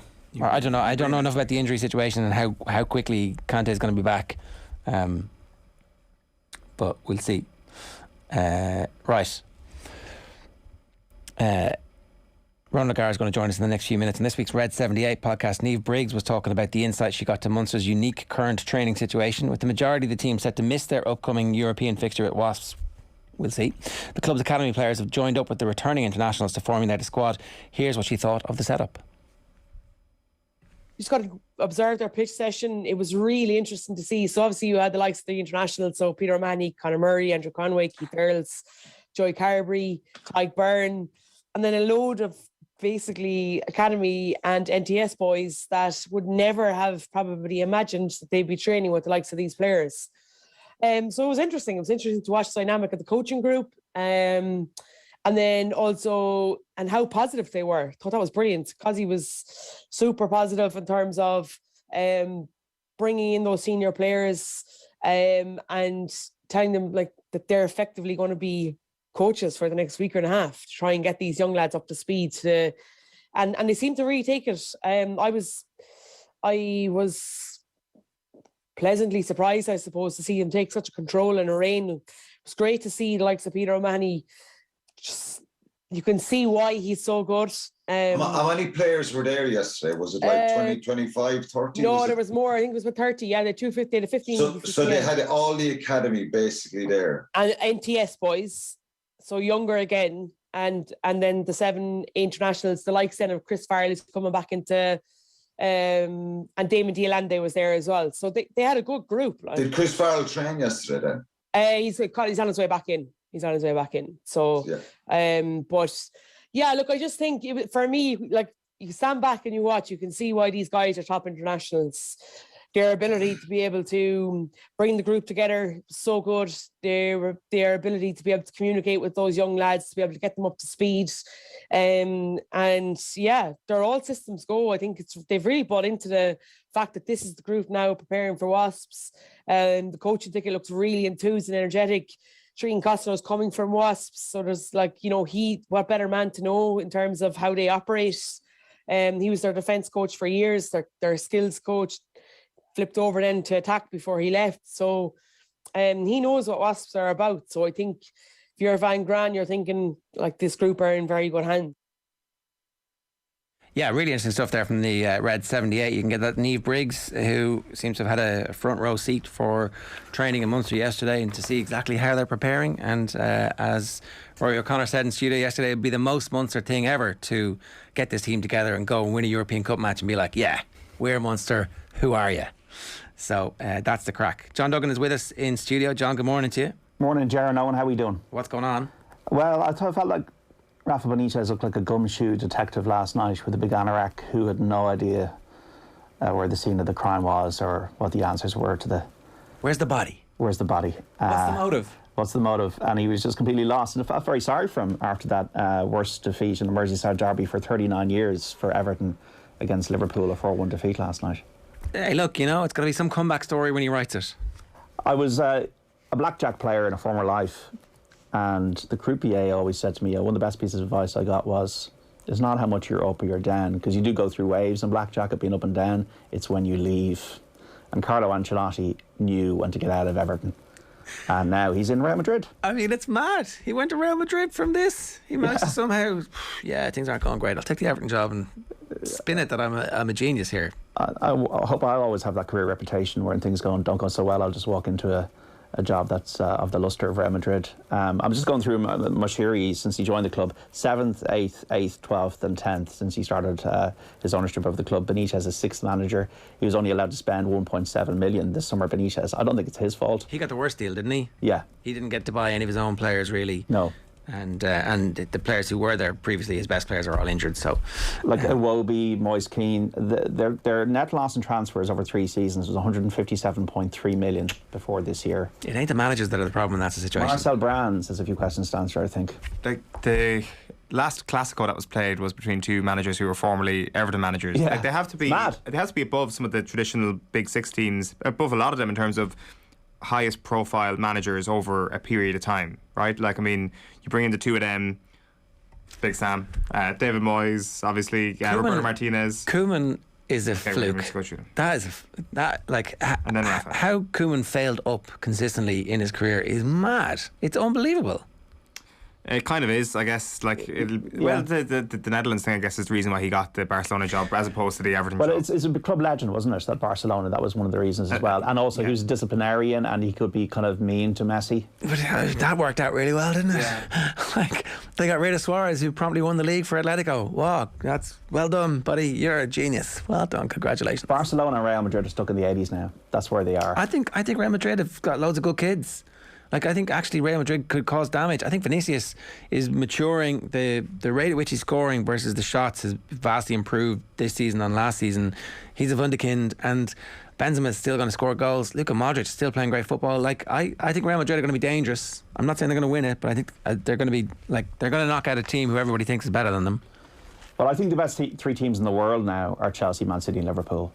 Some of the goal, the quality of the football at the moment in the Premier League is just off the scale in my mind. Bernardo Silva's goal last night was just a breathtaking strike, and all the Liverpool goals were great, all 4 of them. The precision of Salah, 19 goals now, 19 games for him. Liverpool have scored more than 2 goals in their last 18 matches. They're pretty good, aren't they? It's just a joy to watch. I know people have their issues with the Premier League and the ownership of the clubs and all that, but I can separate myself from watching the quality of the football. Yeah, no, it's true. As we keep saying, sports washing works because the product is sensational. Yes. Let's talk about Rory McIlroy, the Manchester United of golf. Well, that's what he's comparing himself to, and he's at the Hero World Challenge in Bahamas this week. So let's hear from him now. I guess it's a bit like we sort of talk about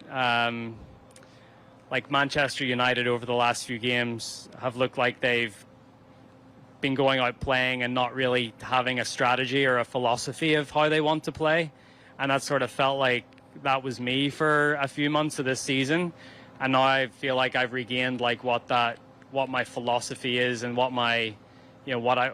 basically the sort of golf that I want to play. So it was just getting back to being really clear about that, and I think that's really helped my confidence. So it was a long press conference. He did about 18 minutes, so he spoke about that, and I'll come to that in a second. But he also got irked by questions about the fact that he ripped off his shirt after his poor finish at the DP World Championship. It didn't take... I mean, I pulled on my collar and it ripped. I don't know if I've ever done it again or done it before. I went to the pro shop, bought a new one, threw that one in the trash. I mean, this ripped shirt, Jesus. Ooh. Now that was a splicing of 2 answers together. Kids. But the report is, what about the, a bit like you ripped the shirt a bit, and he wasn't too happy about the questions. I mean, he's a professional sports person who was very, very annoyed with his performance, and he tugged at something and it ripped. Like, was there a chance that the ripped shirt thing did get overblown a little bit and that Rory's completely in the right here? No, this is the Rory McIlroy soap opera. What are you talking about, Owen? Come on. Like, it's all called golf. Golf players don't rip shirts, do they? It's so genteel. Well, unless Bryson takes his spinach and it pops like Popeye. Manchester United comment is interesting though. Obviously not an Ole in fan. No, he's a big United fan, isn't he? Rory, remember when he brought the Claret jug into Old Trafford in that horrendous suit there a few years ago? But look, sure, I'm just jealous of people who can wear great suits. But look, he's at the Hero World Challenge this week, and I'm just kind of thinking to myself, do I put Rory in my staking plan now for the Masters? That's one of my thought processes already this far out. I'd say no. I'd say no. He also talked about the Saudi Arabian golf thing and how they don't want to be used as pawns in the deal. Yeah. Look, he has played golf with Trump. So, the Saudi thing, once again, we're talking about sports washing here. I think one of the interesting thing about Rory is, and all the European Tour players, they're very much behind this new DP World Tour. And they're very much behind almost the circling of the wagons that's gone on in golf between the PGA Tour and the former European Tour, and making that a world event. And I think that has actually put the kibosh in the Saudi thing. Yeah. All right. John, good stuff. Thanks a million for that. John, back with us on Saturday afternoon from 1 o'clock on Off the Ball on News Talk. It is 8:55 this morning. If you want to get in touch with us, 0879 180 180 is the WhatsApp number, or of course, you can always get us at Off the Ball AM. Time for us to turn our attention to rugby, and I'm delighted to say Ronan O'Gara is with us this morning. Ronan, good morning to you. How are you? Hey Ger, how you doing? Yeah, good. There's been it's not a controversy, but it's a discussion point this week about Harry Byrne, who isn't getting his game for Leinster at the moment, obviously, but came off the bench for Ireland. And the pecking order has been fairly well established. He's behind his brother for Leinster, but seems to be ahead of him for Ireland. So what do you do in this situation if you're Harry Byrne, if you're advising him? Like, what can you do to try and catapult yourself forward to get more game time so you're in the conversation to play more for Ireland? I think there's a few bits to that, Ger. I think the fact was, I'm very much on the outside, but reading from afar, I thought he was injured. And if you're injured, you don't present on a Monday available for selection. So in that regard, it's a very different, I suppose, agenda or discussion in terms of what's available for the weekend. I think what we're missing completely in the context of this discussion is that Ross Byrne has been very performing for Leinster in a lot of big games, and he's got the best out of his teammates on big occasions. If I recall, Exeter away, I think in a European Cup game, was Ross, I suppose, the conductor of that team. So it's a hugely competitive position, obviously, with Johnny Sexton there, with Ross Byrne there, and with Harry Byrne now looking to make an impact. I think what has happened, obviously, is that Ireland realised that for World Cup planning in 24 months' time, Harry Byrne looks a juicy option for the Irish team. For that to happen, his development needs to be accelerated. It'll be accelerated at international level, but what happens in this position, Ger, is you get better the more minutes you play and the more mistakes you make. But from a Leinster's coaching point of view, they are judged in the now and on what happens in the short term. So for Leinster or for Ireland development, it becomes probably a secondary issue. They want silverware. There was a great comment on our YouTube channel from a guy called Jim Demp. He says, Harry is 23 soon and only a couple of minutes under his belt this season for Leinster. Marcus Smith is roughly the same age and has played 113 times for his club. I checked the ages. Marcus Smith is 22. He'll be 23 on Valentine's Day. And a month later, on April 22nd, 2 months later, on April 22nd, Harry Byrne will turn 23. So there's 2 months in age difference, and Marcus Smith has played all those games. There's obviously different ways for different players. They mature at different stages. But one of the downsides of the Irish situation is that there is a pathway that is very established where you've got to knock off somebody who is World Player of the Year if you want to get game time in the big European Cup matches, and maybe we need to revisit that as a strategy, like loaning him out for a year. Is that the worst idea? Yeah, well, exactly. But you're coming back to two models that are probably incomparable. The strength of the Irish model is that everything is done towards getting your players performing for Ireland. The strength of the English model is that they have history and pride, and the French model in having a league that they go after hard. Marcus Smith is an out half in one of whatever there is, 14 or 16 clubs in the Premiership, and then there's a Championship, and so in that league there's probably opportunity for 50 out halves. In Ireland there's opportunity for max 12 out halves, because you have the 4 provinces and 4 multiplied by 3 out halves in each, and each province gives you probably a window where you can have probably 2 probably definite 10s in your squad, and maybe a kind of a hybrid 10-12 that can play there and that can play in the centre as well. So I think this is old news in that regard, Ger. What is becoming more and more obvious now is that when your path is blocked in one of the provinces, young professionals coming into the game, they need to have a look. They need to develop their game. You don't get better by being in the gym. You get better by playing games. Yeah, you can get better by being in a really good environment and learning from other players, but that probably lasts maybe 12 months. Then all the stuff that you've learned on the training pitch, you got to put that into practice in a game situation. So for me, I think there's so much in what we're discussing that we could take absolute hours upon hours to trash out, but it keeps coming back to a few key points about the strength of the Irish model is that you've local players who have immense pride in playing for Munster, Leinster, Ulster and Connacht, and that if you try and dilute that, it really will dilute the provincial game. And the provincial game, we've seen that I suppose from an economic point of view, from a sporting point of view, all the benefits that's brought to the game in Ireland, but from opportunities to play, they are quite limited. And the reality is, if you're starting out half for the province, you have a fair chance of being involved in your national team. If you're starting out half for a club team in France or a club team in England, you could be a long way away from playing for your national team.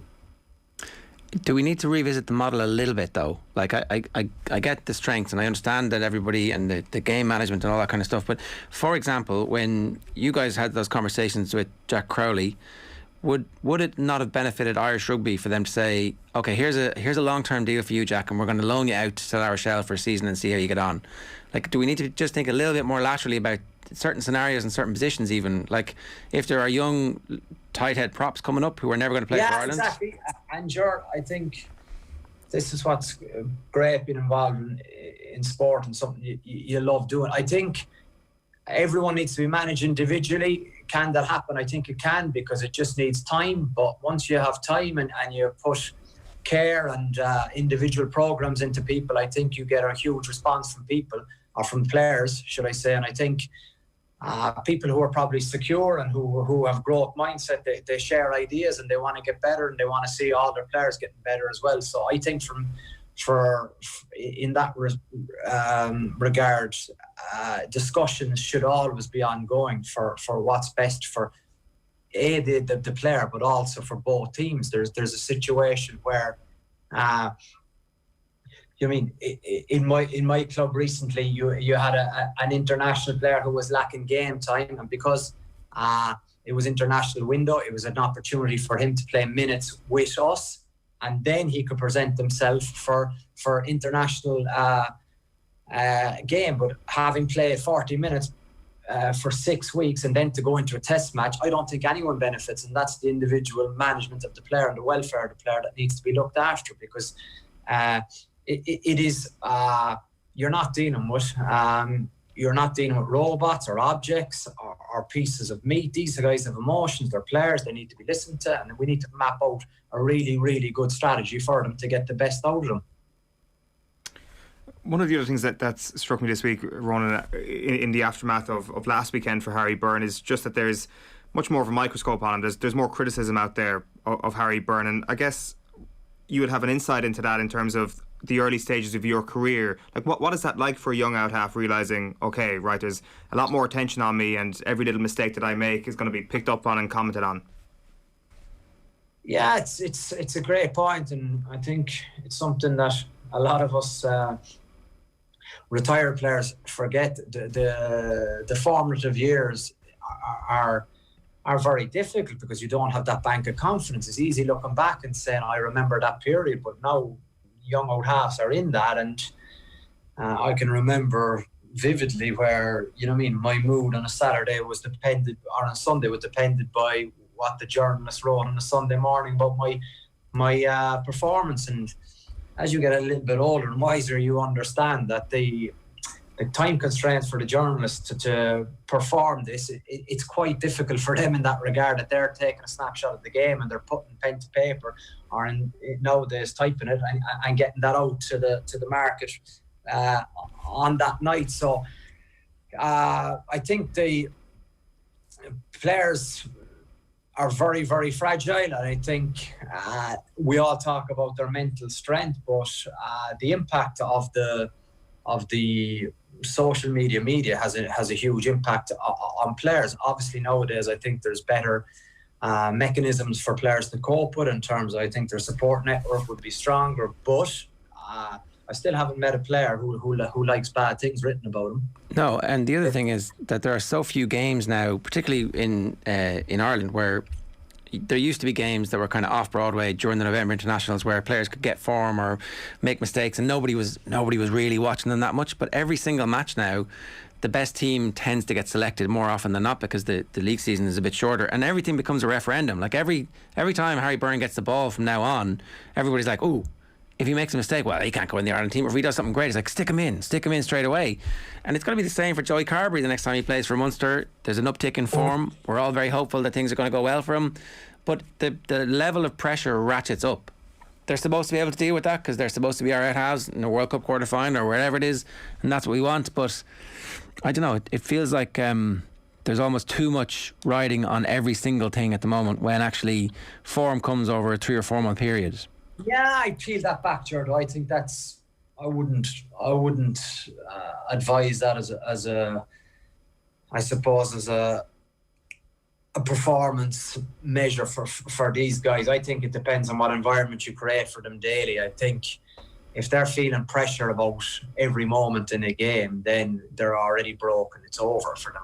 I would feel, to probably counter-attack on your point that every game is broadcast, but you got to understand too the amount of players that Leinster use. So it's not always their first team, but like they have a strong team week in, week out. But if Harry Byrne or Frawley and these guys want to play test rugby, they have to understand that test rugby is going to be another level up. So they should be feeling comfortable at this level. But I think it would be the wrong mindset to say, well, if I make a mistake here, that could penalise me. I think you've got to get to a state where you probably have your objectives understood and what you want out of this game before you attack it on a Saturday, individually and collectively. And then you probably get into a mindset or a state of flow where you get onto an instinctive feel about your game and you go play. You kind of, there's a reason why we repeat things in training so that you're able to do it when the pressure of the game comes. But some people actually do it better when they're put into game mode, because the adrenaline is there, and obviously the buzz of the crowd is there, and that's what separates people who are able to perform under pressure than who aren't. I remember playing with lots of guys in my career who were brilliant Monday to Friday, and then Saturday they just couldn't deliver. The point you made there, I suppose, about the environment is right, isn't it? That if the coaches and the coaching ticket and the general management are all earning their corn, then that'll remove a little bit of that sense of my whole entire career rests on whether or not I find touch with this next kid. Exactly, Ger.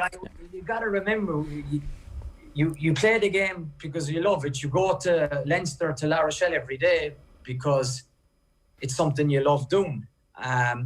But if you're thinking of making mistakes, then wow, that for me is a warning sign straight away. It's not a job. This guy's you're lucky to be involved in playing rugby. You go up there, you have to have fun. You have to express yourself. Yeah, there's 4 points. There's relegation every week, but if you're going to be kind of them, if they're going to be kind of circling around in your head already, you have a negative mindset. You can't express yourself. It's not that should never exist in your culture. One of the things that Contepomi said this week was that Leinster don't lose a lot of games, so that when they do, it's a real opportunity to dig down into the analysis and to get into the review pretty deep, which maybe if you are Harry Byrne and you've made those errors in a defeat, you're kind of bracing yourself for, as I say, a pretty deep review that could be a little bit scathing, I guess. Errors are always part of the game, Owen, and especially for a number 10. I think what you'll find, when you're young, you make more. People ask what experience is. Experience is when you're in the same situation next week. Harry Byrne does not make the exact same mistakes he made 7 days ago. If that repeats over a cycle of 2-3 weeks, as a coach and as fellow players, you begin to go, is this guy getting the message, or has this guy the capacity to read pictures live in front of him and deal with the scenario? I would be pretty surprised from anyone involved at that level of getting opportunities for Leinster that they have consistent errors. It just doesn't. I haven't seen it. Ronan, I just want to ask you about Sean O'Leary, who passed away yesterday. You're just about the right age to remember his last great flush as the 1984 final when you were about 7, I think. He is part of that team that ends a famine in Cork terms, what they thought was a famine at that time. And obviously Tomas, his son, would have played a lot of rugby with you as well. So do you have any memories of Sean O'Leary? I do. Yeah, my dad texted me yesterday and it hit me like a ton of bricks. I wasn't expecting it at all. I didn't. I knew he was in hospital a lot recently, getting dialysis with his kidneys. But to get the text, it was shocking. Obviously, Tomas was very popular in the Munster dressing room, and we was giving him an awful slagging that he was never anywhere near as good as his dad. But yeah, we all still, you know what I mean. Tomas would have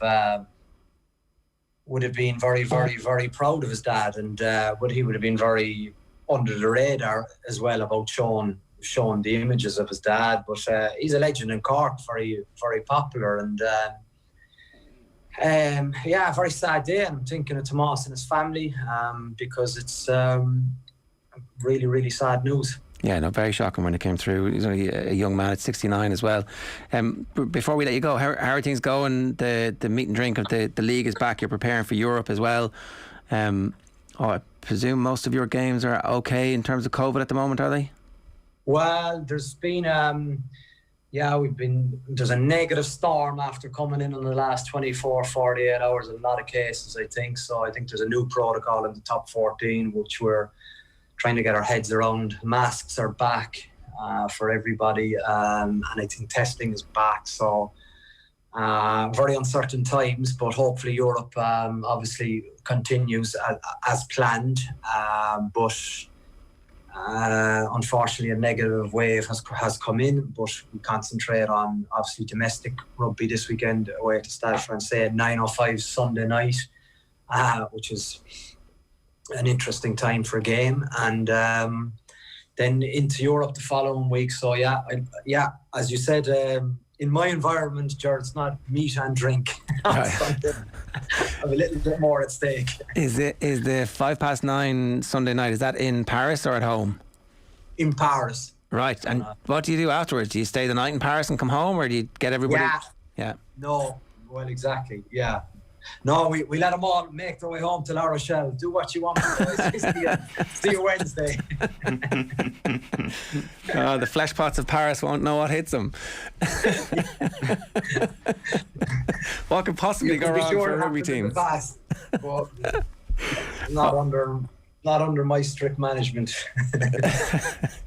No steam being blown off. And one last question: the Munster scenario, obviously there's a potential that they're going to ask for some kind of derogation from the EPRC. Now they might not need to, because it looks like they might squeak in with enough strength and depth to be able to fulfil the fixture. But Rory O'Connor was making the point yesterday that Nobody is of a mind to be nice anymore in Europe after all the 28-0s last year, and particularly in France. If anybody comes looking to France for, hey, look, we're in a bit of trouble here, France will be like, well, hang on a second, look what you did to our lads last year. So is that true? Is there generally a look after yourselves here from this point on?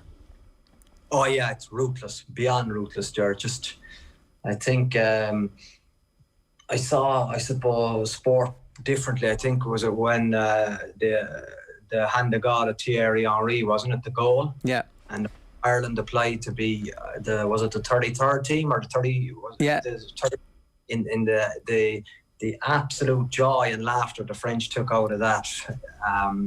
It's just like, who are these guys? How can that happen? You know, there's just the result of the soccer game. That was it. It's over. And they were kind of, look at this small nation. What are they trying to do? Change the rules to be added in because of someone doing something unsporting in a game. For them, it's par for the course. It's just they get on with it. Over here, it's everyone for himself. You know, you gotta make sure that you cannot ever count on a goodwill gesture. That's for certain. But Henri sat on the grass beside Richard Dunn afterwards and says, "I'm very sorry." So that makes up for it, right? Well, sure, exactly. Sure, in rugby, sure, kneel back as well. It's like, if he's playing for you, it's brilliant. You know, that's what happens. You know, I think these things you gotta live with them. You know, it's the same in the European Cup final. In our game against Toulouse, you kind of have a guy poaching the ball. 9 times out of 10, it's a penalty. But what are you going to do? Sit there, start crying, and write a letter to the European Rugby that we were really hard done by there? It's just. Can we have a cup as well? Yeah, exactly. We have one. We would have won it if we got the penalty.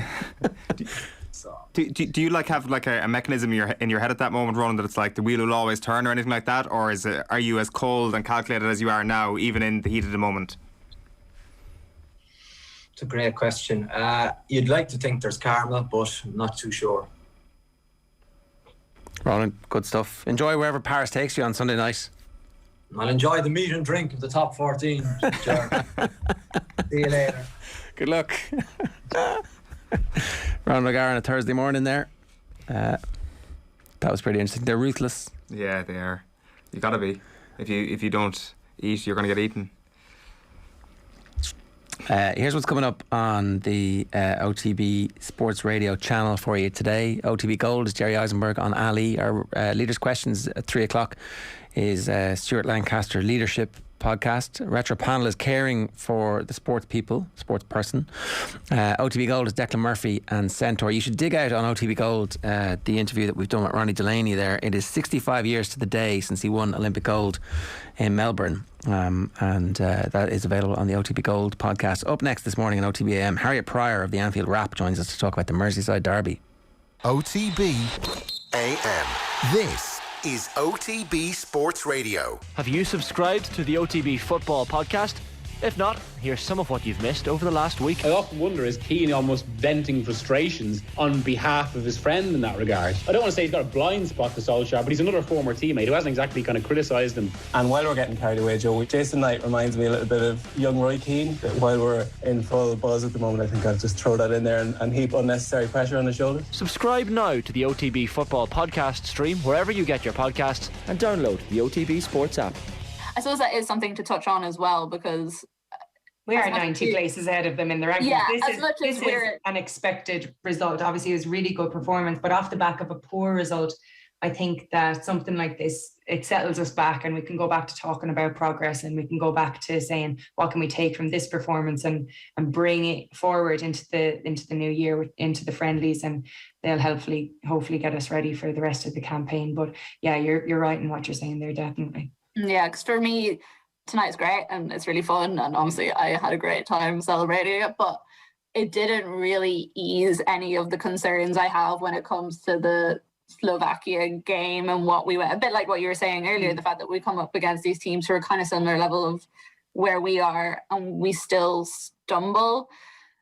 As tonight wasn't expected, maybe not 11-0, but we expected to score a good few goals against them, and it is really great for all these players to get on the score sheet, but at the same time, it is going to take a bit of work, and it's important, I suppose, not to get carried away entirely by it.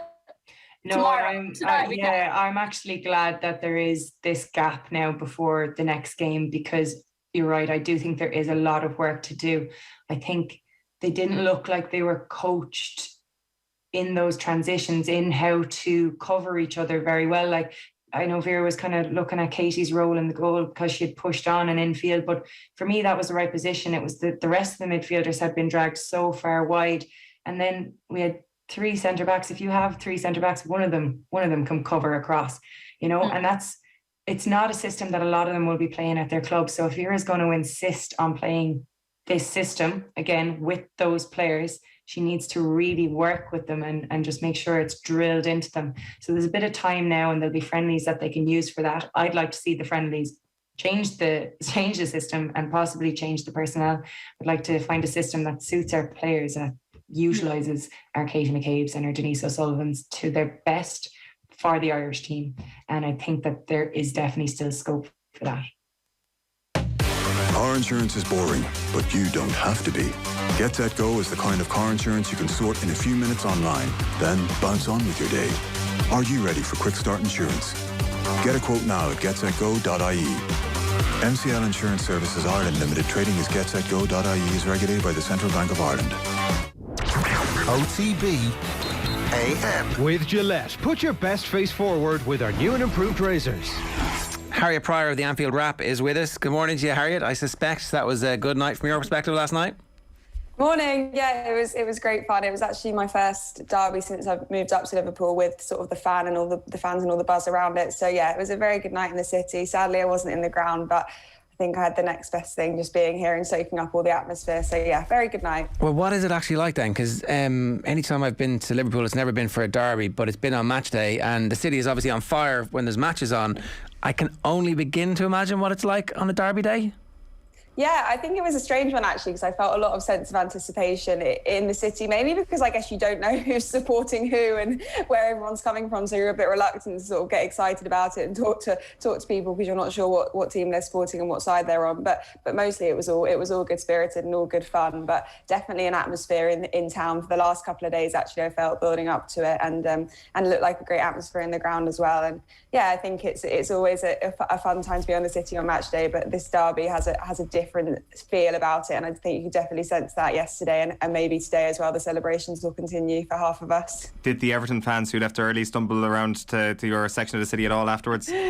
No, they didn't actually. I mean, when we went in and we sat down, we were thinking, oh, is it going to be? We didn't know how much red and how much blue were going to be in the bar, but luckily in the bit we were in, it was mostly red, so we all enjoyed it together.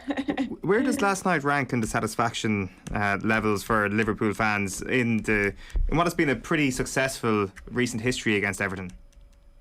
Yeah, I think I tend to think actually in the past when we've gone to Goodison, even when we've had really good seasons or we've had really good spells, we've actually struggled there. I think we've drawn the last 4 games we've actually been to Goodison, and we've never hit that second gear. So I think that's why there was a lot of sense of nervousness and anticipation last night about whether, even with the good form there and in there having a spell of poor form, and we're doing great at the moment, whether we could make that translate into a good result last night, and we did, and emphatically so. And a lot of people were saying, oh, we love that last minute winner like Mane and that Origi goal in the derby and stuff. But sometimes it's just quite nice to get into the last 10 minutes and just sit back and enjoy it. So it was definitely a great result, and definitely ranks very high with all the other last minute winners and everything. And it was great to do an emphatic style, and they just showed that they have that other gear. I think since we've come back from the international break, we've just continued to crack on, keep on working hard, and I think last night you really saw the result of that. Is there a case? Sorry, go on. I was just going to ask that other gear that you mentioned there.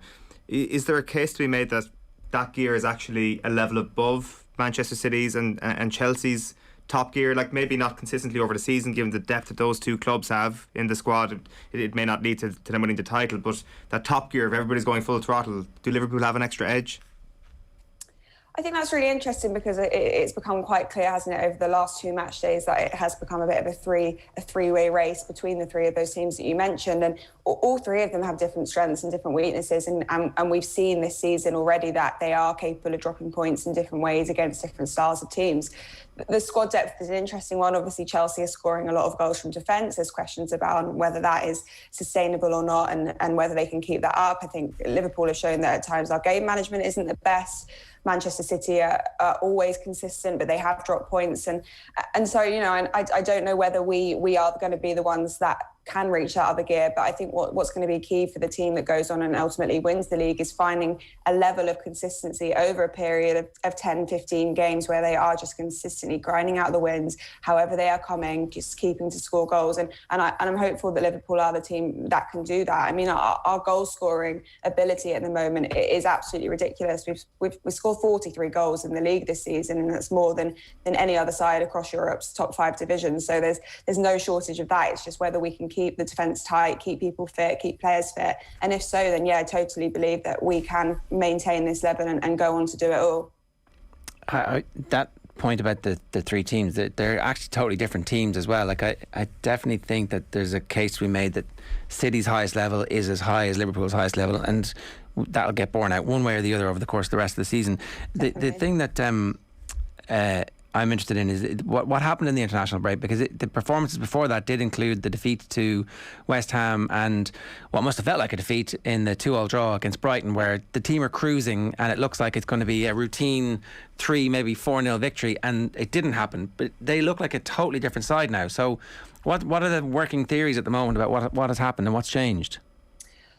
It's really interesting because after the international break, when we had that game to West Ham, everyone was really negative about the fact that they were going to be going away playing for their international teams. I personally saw it a little bit differently. I thought it gave them a chance to take their mind off of club football when they got into a bit of a rut and they were finding it hard to get through games. I mean, it's ridiculous that we're talking this way after just 2 games, but it did feel like that because that's the standard you expect as a Liverpool fan. I think maybe just going away, getting that bit of headspace, Klopp allowing them to just have a bit of time away from club football has just massively helped. Klopp hates the international breaks more than anyone in the world. He really does. But I do think in this occasion it has sort of helped because there's just been a complete reset and Klopp has been able to come in, say to the players, right, we're going to start again now and we're going to crack on and we're going to show that those 2 games are not representative of how we play our football and how this season is going to go. And I think they've really shown that. But ultimately, I think with Liverpool and the mentality that they have and that the manager has, they just try and work every single game as an individual basis and play the opponent, not the occasion. And Klopp was really, really wanted to make that clear last night that he didn't like all the context around it and the contextualisation around the derby and the vibe that it has. He just wants to go and play their football. And on their day, if they're in the game, they are good enough. I think injuries, you have to say, also have played a part. And we had a few midfield problems before the international break. The breaks allowed some of those players to come back, and we're able to play a stronger team and have a bit of more squad depth and options off the bench. So that's also been a really positive impact. But definitely a bit of a mentality shift and the combination with players coming back has helped a lot. Those comments that you mentioned from Klopp in the build-up to the game were very much mirrored in his comments after the game. Like he said, it was the best performance we've showed at Goodison since I've been at Liverpool. We were never as calm or convinced as we were tonight, and that's why we won. He says we were an emotional football team, but first of all, we need the right mindset. Emotion is good, but not the all-important thing. Is that in itself a shift, Harriet, from tapping into the unbelievable emotion at the football club? Yeah, definitely. We all know that Liverpool and the fan base and the club and the mentality around it is a very emotional thing. It's a very emotional connection. They get their connection off of the fans, and that's why they struggled so much last season without them. So that there's no denying that they feed off of that and they need that. However, there's a huge case to be made for not letting that become the overriding factor, especially when you're playing in these huge games, when you're playing against United, when you're playing in the derby. You cannot let the emotions of the occasion get to you, because otherwise you'll never go and play your best football. And I think that's at times what we've seen in the past. We've let things get to us, and the intensity of the game and the fact that they always come out and try and come out very strong against us. And we know what happened last season with the Van Dijk injury that sort of set the season on a bit of a downward spiral. So Klopp last night will have been so proud that they just went and played their football as he knows they can and didn't let the rest of it get to him. And that shift in mentality is really, really important on big match days. And this season, they just seem to be nailing it on those days and winning 4-0 against United and winning 4-1 last night. Not bad. Yeah. No, it's not bad.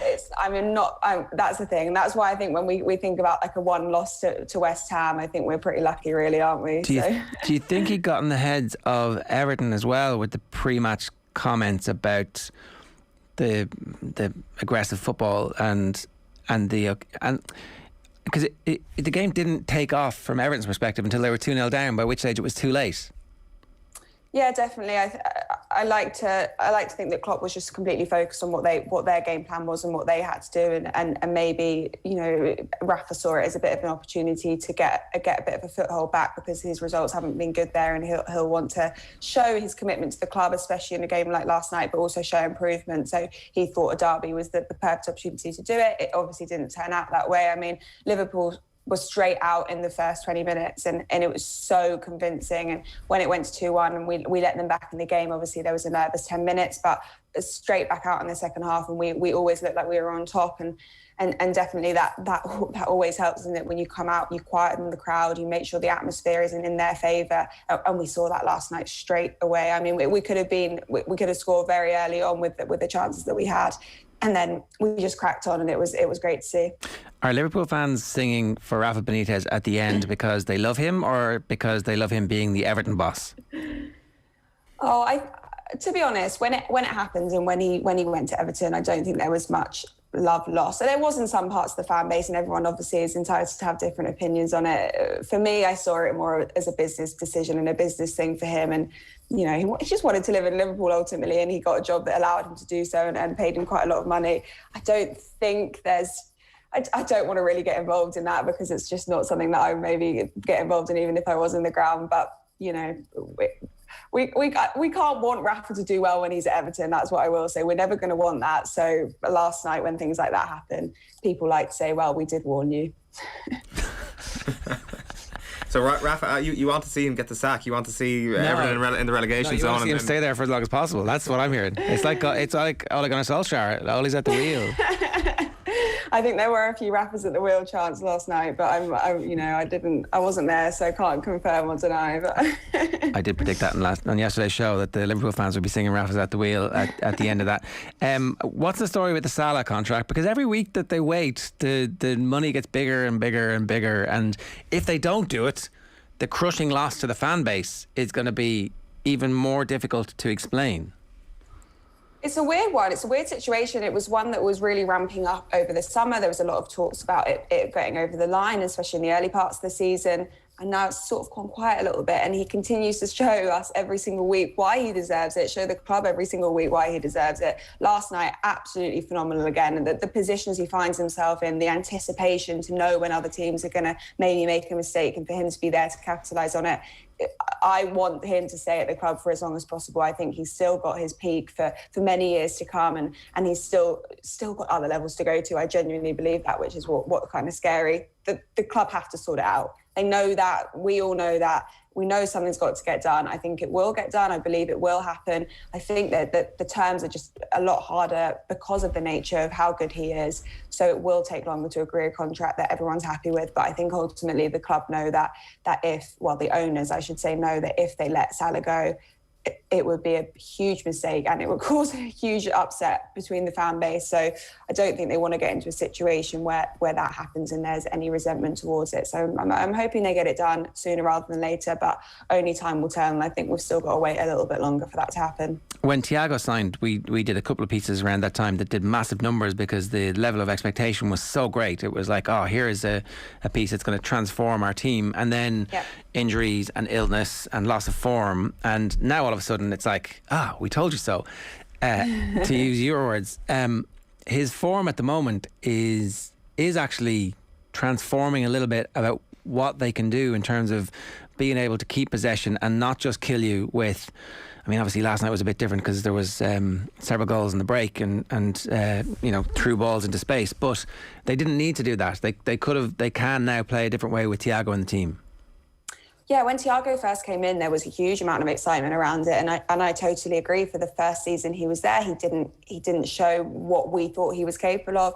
A lot of that had to do with the players around him, and you can only be really as good as the team around you, especially when you're a player like Thiago, who needs that creative flair and that ability to push forward. Now that he's got that strong defence behind him, he's got Fabinho in behind him, is that holding midfield position. He is just being allowed to go and do what he does best, which is be creative, assist, make the ball before the goal, score goals in the last few games as well. And we're finally seeing, I think, the best of Thiago. He has been a bit plagued by injuries and illnesses, and obviously you need to allow new players a grace period to settle into the team, settle into the new league. He's had a season to do that now. He's finally getting consistent starts, and he's finally in that midfield three that I think Klopp would have wanted to play for a long time alongside Fabinho and Henderson. And you can just see that it's all gelling. And Liverpool's midfield is a really, really hard place to play, simply because of the way we play football and the way we play our high defensive line. And so settling into that does take a little bit longer, but now you're finally just seeing how good he is. And oh my God, how good again was he last night? I could talk about Thiago all day, I think. I'll stop myself now. What about Jota? Because his rich vein of form has perfectly coincided with Firmino's injury, and it's like, I don't know if Bobby Firmino's getting back in this team.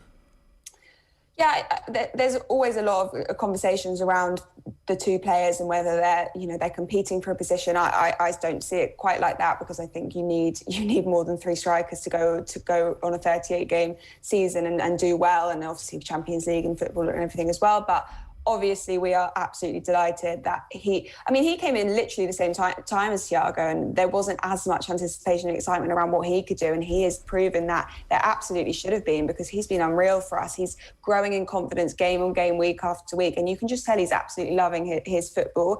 His strength and dynamism last night to get that fourth goal, I mean, it was literally an impossible angle, and he made it look so easy, and I'm loving watching him play. I'm loving that he gets random little headers that you just don't expect from him. It seems to just keep scoring without having to do anything, reinvent the wheel. He's just playing his own style of game, and he's a great option to have when we don't have Firmino, and you can't complain about that. When Firmino's fit, obviously I think it provides a bit more competition between the two. They're going to be constantly pushing each other to do better. So it's no bad thing to be competing for a position and to have another player who can do as well as you can when you're out. So it's only going to push them both on. But yeah, Jota's been very, very impressive for us. All right, Harriet, we'll let you go. Thanks a million for joining us. Cheers.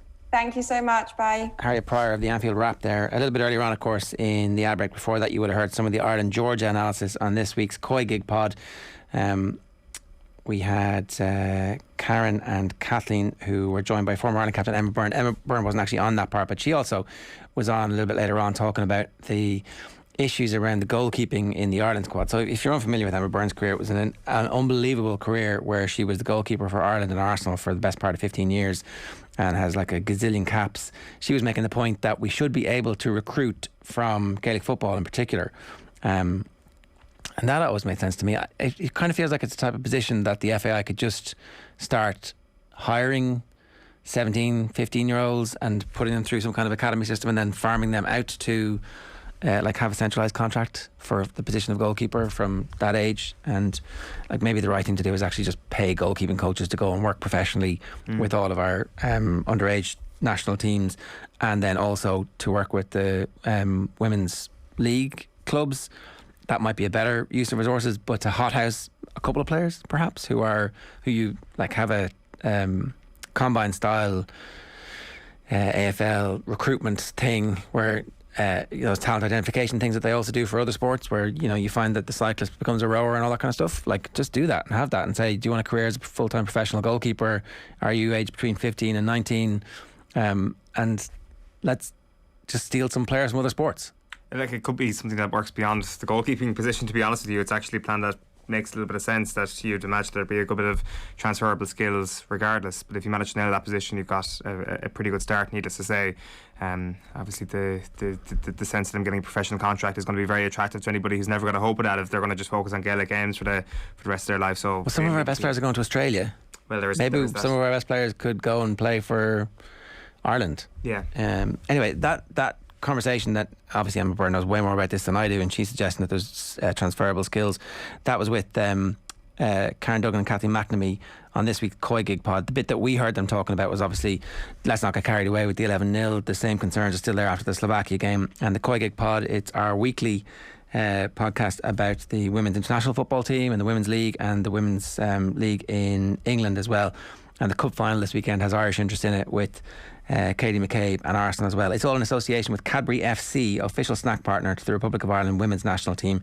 Full episode is available to podcast right now, and every Tuesday on the OTB Sports app. Just search for the OTB Football podcast feed. Tomorrow morning, Adrian and Owen in studio. Paul Galvin is going to join us. We'll have reaction to Arsenal Manchester United. We'll hear from Alan Quinlan as well. That's after the head of the game in Tralee this weekend. Yeah, the Classico. What's it called? There is no. It was just the El Clasico of Tralee was just what I saw it referred to as in the. You need something better than that, right? We need something better than that. It hasn't happened in a long time. Stacks versus what's the name of the Cairns O'Reilly's? Cairns O'Reilly's is a divisional team. No, Cairns O'Reilly's our club. Okay. Yeah. Oh, sorry. Okay. St Brendan's are the divisional team around there. Grant. So it's an all Tralee final, but Stacks are already through to the Munster Club Championship. No. Did this get through? Yeah. Okay. Two club teams. Yeah. It would be different if they were up against a divisional team because they are the team who's got furthest in the county championship and are champions of the club championip. Clear as mud. Yeah. Sorry. I got. I talked myself into a level of confusion. I didn't need to. Okay, right. So proper nonsense, and you need a name. Give it a name. Yeah, this is your chance. Any Tralee-based pun artists out there, get in touch. Right. OTB AM brought to you by Gillette. Good morning. Start with Gillette. Put your best face forward with their new and improved razors. More football for you now. Matt Slater joined Joe on the football show to talk about the latest with Qatar and the World Cup and the role that David Beckham is playing in all of it. We're going to turn to something very different now. David Beckham and Qatar. Matt Slater has written a brilliant piece for The Athletic, well worth checking out, with Nick Miller, and he's looking at Beckham and Qatar and this very high profile deal which has been struck, certainly for 3 years, an option to extend to 10, and we're talking lots of money as well. Matt, great to have you on the show again, much appreciated. You're welcome. How are you? Yeah, very well. You kicked off your piece with this very eye-catching and interesting juxtaposition of Lewis Hamilton and David Beckham high-fiving at the Qatar Grand Prix. They're in very different capacities and with very different messages. Yes, I mean, it couldn't have been more stark, really. I mean, Lewis Hamilton was there wearing a rainbow helmet to signify his allyship with LGBT issues. He says he's going to wear it in Abu Dhabi and Saudi Arabia as well for the final 2 races of the season. He's become increasingly outspoken on a range of issues, and has really, I think, sort of grown as a kind of spokesman for sort of, you know, various issues, and you know, more power to him. And I guess David Beckham has done that as well in the past and continues to do that in some places and at some times. However, at that particular time, he was very nattily dressed, very, very conservative, very, very sort of businesslike, because, of course, he was there as, though no one's actually officially confirmed this, he was there as an ambassador for the Qatar World Cup. The two, you know, Lewis Hamilton and David Beckham, you know, get on. They've been together. They've been at events before, and you know, they were very, very warm. Their meeting on the grid, and it just seemed very, to me, sort of poignant, really, that Beckham, who has done so much in his career to speak up for women's rights, LGBT rights, as I've mentioned before, children's rights, you name it, right? A whole number of issues, and yet, you know, he was there very much sort of under a bit of a cloud, certainly back in the UK, where there's been an awful lot of writing about this very controversial deal that he's agreed to be an ambassador for a World Cup, but equally for a country that you know that has baggage, and I'm sure we'll get into that. But yeah, it just seemed too good a photo, really, to ignore for opening of a piece. And Matt, the money that Beckham is receiving seems to be eye-catching in the extreme. 150 million over 10 years? Well, there is a little bit of disagreement about the number. So I think this is interesting, though it doesn't necessarily change how you'll feel about this story. But yes, 150 million was the number that was being really widely reported in the UK, and has been obviously much discussed because it's huge, right? And it's also an awful lot of money to pay anyone to be an ambassador for a World Cup, or even for sort of a larger project. I understand the number's not correct. And as we revealed in the piece, it's still a big number. You know, it's an awful lot of money. I think it's 12 million over 3 years, which gets us to about $50 million. If you sort of think, I wonder if there was a little bit of kind of Chinese whispers. I'll tell you one thing that is interesting though, is that no one rushed to correct the number. And I just want to sort of leave that there as a sort of, just plant that in people's minds. Wondering why someone might not correct the number, particularly on the Beckham side. If you're interested about how much you think you're worth. I just thought that was interesting. Yeah, I thought that was a very fair observation and an interesting one. Hey, look, if you want to tell us our house is worth X, we'll take it. This is the brand. It's in a very healthy state. We'll come on to the finances, which are interesting as well, and maybe the links with Inter Miami. But to stick with the principle for a moment, you said it hasn't been officially announced. In so much as I can see, David Beckham himself has had nothing to say about the agreement. He's just there posing for photos in so much as he would as, if he was advertising sunglasses. You're absolutely right. So as far as I know, I haven't looked in the last couple of days. There's nothing on his website. There were those 3 Instagram posts that were really interesting because, again, this is sort of what Qatar want to talk about, right? So the first one was him at a Jeff Koons, the opening of an art exhibition. The second one was him on the grid. This was a huge weekend for them, by the way, culture, sport. And then I think the third one was him at a sort of children's charity event. It was sort of classic Beckham sort of picture. It was, all powerful stuff. So that was it. That was the extent of his work. Now, I'm not seeing what's going on in the Arab world, so I don't know if there was more. I understand there wasn't at this stage. I think there's going to be more. But no, it was a very, very soft launch. He hasn't said anything. There's been no quotes. There's no been official press statement. Look, as I said, it's been widely reported, so people have spoken to his people, and there have been briefings as to what it is and what it isn't. But there's been nothing formal, and certainly the Qataris haven't talked about it. It's almost sort of like too hot to handle. Hold on, why would you be embarrassed about hiring an ambassador? But anyway, that's what it is. Yeah, like his PR team seem to have responded to inquiries, and it includes phrases like David's always talked about the power of football as a force for good on many levels. Typically vacuous, really. I mean, you wonder how the World Cup has contributed in the various levels in Qatar. So you described it as a soft launch, which I think may well be correct in how they went about it strategically. It hasn't been received very well from what I can see across the board. I mean, people are fairly clued into what's going on here. No. The reaction in the UK has been bad. There have been a sort of series of, proper two-footy challenges. I mean, there was one in particular in the Mail, Daily Mail. The coverage of this has been negative. And the comments on social media, the reaction to my piece, which I desperately tried to be balanced and fair, and I spoke to people close to him at length. The public are seeing this negatively. They are saying, he's a hypocrite given his stances on previous issues. They have pointed out that hold on a minute, I thought you were an ambassador for the England World Cup bid, where we was kind of humiliated in 2010, and now you're representing this lot. And look, as I mentioned in my very first answer, Qatar comes with baggage, like very, very, very obvious baggage that keeps coming. And if you're going to do this, if you're going to sort of, be an ambassador, he's not the only one. There's loads of them, right?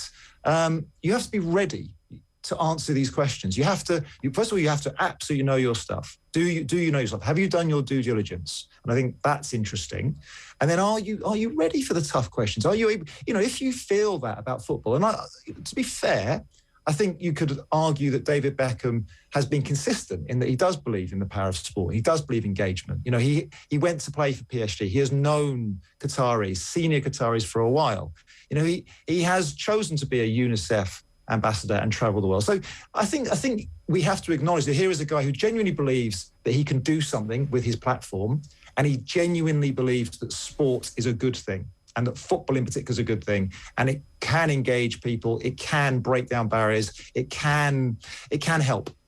Now, we can be as cynical as we want. We can ask questions and say, really? Can you prove that? And can you explain to me what's actually changed in 10 years? We can do all of that. And I think David Beckham has to be ready to answer those questions. At the moment, he hasn't made himself available. I think they will come. And I sort of kind of worry for him. I don't want to sound sort of too personal about it, but, if he does appear before a press conference, I can tell you right now, there'll be people with their hands up in the air, getting ready to ask him questions about migrant deaths. And that's the thing. So the migrant death situation has been, I would say, widely reported on for, is it coming up in a decade now? We've seen horrific... December 2010 when they won the bid. Images coming through and horrific reports from various outlets which, you struggle to believe, really. And then it's been well documented, I think, at this stage, the LGBTQ community is criminalised in Qatar. It is illegal to be gay. Human Rights Watch contributor to your piece as well made the point there are no women's rights. They have a male guardianship system, very akin to Saudi Arabia, meaning women have to obtain permission from their male relatives to do things like marry, study abroad, take certain jobs, etc.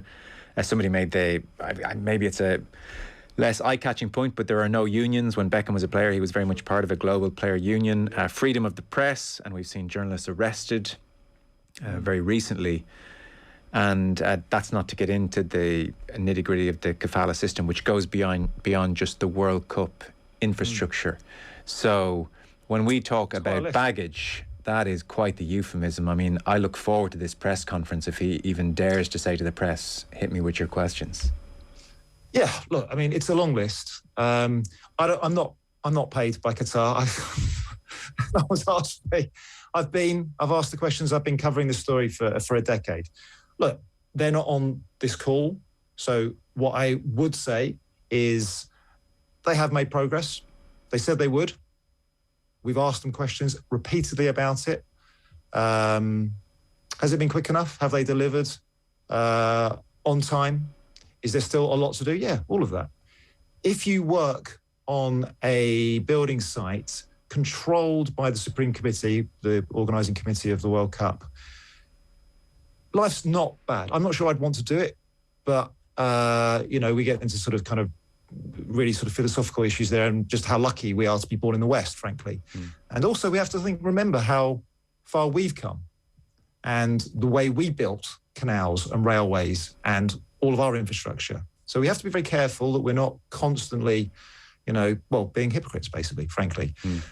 Now, all that said, I should also probably make the point that Qatar, there are different countries, right, with different customs, different cultures. We have to sort of, at least acknowledge that and, recognise it and sort of, understand that, we haven't got all the right answers. So all of that said, I think it's migrant deaths of all the things that is the hardest one for Qatar to swerve, because whilst it's completely legitimate for a country to have a plan about diversifying its economy, using its money to help its people, to grow as a nation, it's perfectly legitimate. And Qatar and all the countries in that area have these plans. And it's perfectly, again, legitimate to use major events. We do it as a catalyst, as a means to project soft power as well. All those things, perfectly legitimate. But they chose to bid for a World Cup. Now they also were choosing to bid for Olympics, and they weren't really even getting on the starting line because the IOC just didn't think they'd be ready for it. They just didn't see how they could do it.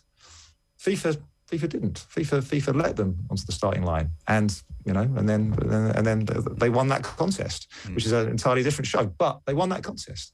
Now, by making that choice, they were saying we're going to accelerate what we want to do with hotels and a new port and a new airport and new roads. We're going to massively accelerate it, and that means in a country of 300,000 people, we're going to need an awful lot more help. Send me your poor. Because we've now accelerated our timeline. And as a country, they weren't ready. They're still not really ready. They weren't ready culturally. They weren't ready just in terms of basic infrastructure. Where do we put these people? How do we look after these people? How do we pay these people? Do we have to? Is our legal system up to scratch? No, none of these things were ready. And these people, unfortunately, have paid. Some of these people, anyway, have paid the ultimate price for this kind of experiment, this accelerated national plan for relevance, for you name it. And that's an impossible one for me, for Qatar's clever, nice, charming PR people to justify. Like, I think you make a lot of very fair points, and it's like, I would agree, it's very, very dangerous territory for us to sit here as if we're all unblemished and every jurisdiction in this part of the world can look proudly at their various actions and decry others. So I think that's a very fair point to make. I think it's a fair point as well to point out politicians have the capacity to exercise real change. Look at political relations with a country like Saudi Arabia currently. And there are, the FIFA point is well made as well. And yet it's just so striking that David Beckham, who I think we can conservatively say is financially okay and his earning power is okay, that he has inserted himself into this mess. And somebody as well who's so brand conscious. That's what's so staggering about this. I mean, I wonder, when you were sounding out the Beckham camp, are they in any way queasy about how difficult this one is to square? I mean, are they half saying, yeah, look, I know, but it's just, look, it's the deal and it's where we are. I mean, that's what's so striking about this, that this must be one of the most brand conscious sports people there's ever been. And here he is, the poster boy for this. Yeah.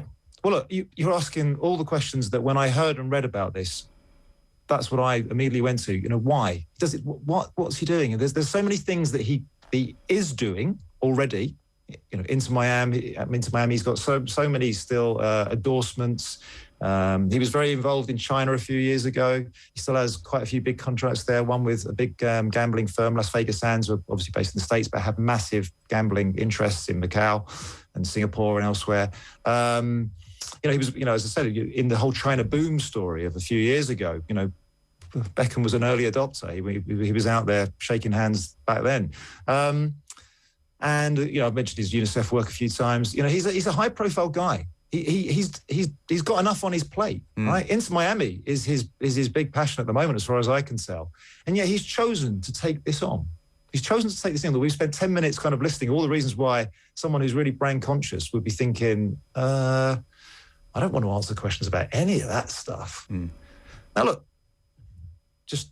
we have to at least acknowledge the possibility that he knows all this. He's sat down with his experts, with his representatives of his team and gone, do you know what? I hear you, but I think the Qatar World Cup is an amazing opportunity it's the first World Cup in a Muslim country. It's the first World Cup going to that part of the world. I think it can do good. I think we can learn a little bit about each other. I think Qatar has chosen to bring this scrutiny upon themselves, so they clearly want to learn something. It's possible that he sincerely thinks all of those things. We have to at least admit that is possible. That he feels exactly the same way about that list, and is saying, do you know what?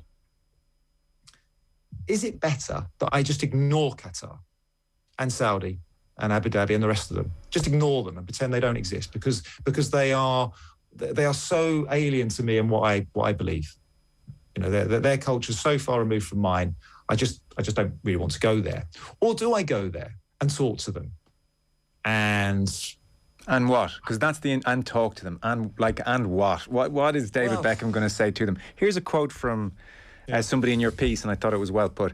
The labour of the 2 million migrant workers is supporting Beckham's contract. That's a very direct link. How would David Beckham feel if he signs a contract with Qatar, if they took his passport, paid him later, not at all, and if he attempts to complain about it, they threaten to put him in jail and not contact his family? That's the experience of a lot of workers in Qatar. So that point, the labour of the 2 million migrant workers is supporting Beckham's contract. I mean, that's stark. The whole, let's engage and let's talk just falls down when Beckham's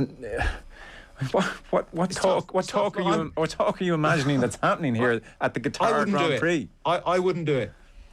I wouldn't do it for 150 million. I wouldn't. I really wouldn't. But people do. I know people who do. They're not maybe doing it in such high profile roles as David Beckham, but there's an army of people, of white collar people working in all kinds of roles in all those places. And to an extent, and this is where, none of us want to get on too high a horse in life. Again, I emphasise that point because in some respects or in certain situations, we would all have our price because you have to put food on the table. So, you know, there's an aspect to life as well that is grubby, unfortunately. But I just don't have David Beckham in that category, you know, for money. You know, that's what I don't understand. Although you do, and it's a brilliant piece and it's a long piece, you do make some very interesting points towards the end about the Beckham finances and Inter Miami in particular, and maybe Qatar links there. So, you know, there's more at play than just a handy few million in the bank and off I go. Sure. Well, I can do those quickly if you like, because, you know, we're wondering why. Why would this guy, who a few years ago we found out really, really wants a knighthood and really wants to be loved. We all want to be loved a little bit. You know, I could take a leave of knighthood, but we all want to be loved, right, and respected. Yeah. Very important to him. Fine. He's taken this very controversial role on. So why? What's really going on here? So one thing is, does he need the money? So I spent a little bit of time looking at the finances of his company. He is an industry. He and his wife are an industry, and it's a complicated thing. I don't want to spend too long on it. To me, it looks like they're doing fine. They're a complicated duo in that the narrative for a long time was he was just this amazing poster boy, good-looking guy, could sort of, you know, throw any old clothes on him and he'll flog it, watch his sunglasses, the lot, and he still does a lot of that. Now, that runs out though, doesn't it? You have a shelf life, and everyone, even the best-looking guy, best-looking person, you can't do that forever. And there is, I think, a sign of that's already happening, but he's actually now becoming a bit more of an investor. In the last few years, he's actually becoming more of an active investor. So, you know, a range of stuff, you know, electric cars, CBD, you know, cannabis stuff, legal, a range, like I say, a range of things. A production company making documentaries. Interesting. You know, some of them will come off, some of them won't. Fine. This is what you do. If you have money, you do something else with it.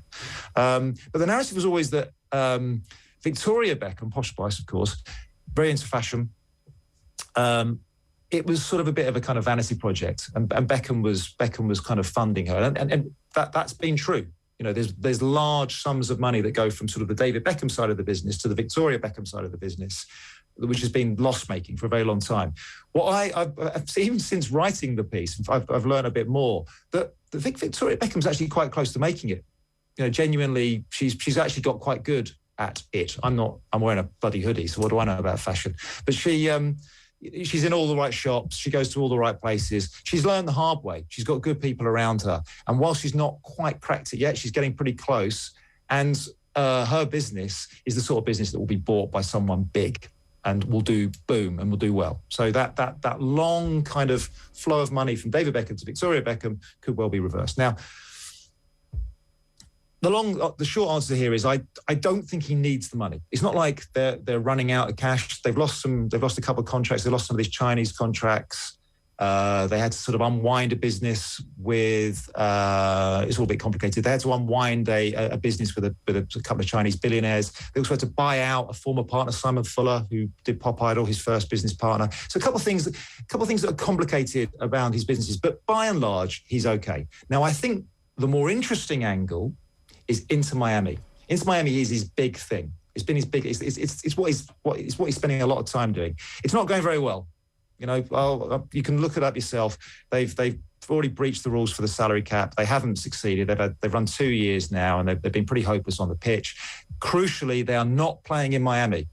They're playing in Fort Lauderdale up the road. They badly need to get downtown. That's the only way they're ever going to make money. So he needs a big injection of cash.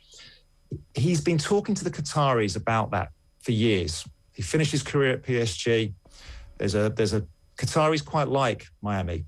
There's a sort of, you know, long-standing strategic link, interest in the place. Qatar for the World Cup, they love Americans because Americans, believe it or not, they always figure really, really highly on ticket sales for World Cups because of the huge expat population, even whether USA are there or not. I think USA was second at Russia 2018 in terms of ticket sales.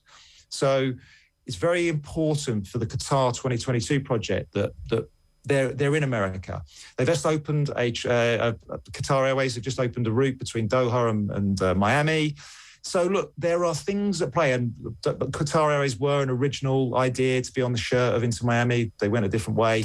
So I think, and various sources have told me this, that at some point that link is going to become a lot closer and more obvious. I think that's what this deal is the beginning of. Okay. Matt Slater of The Athletic. The piece is great. It's really detailed, really balanced, really fair, and well worth a read. Thanks so much for your time as ever, Matt. Appreciate it. No worries. Take care. Cheers. OTB AM. With Gillette, put your best face forward with our new and improved razors.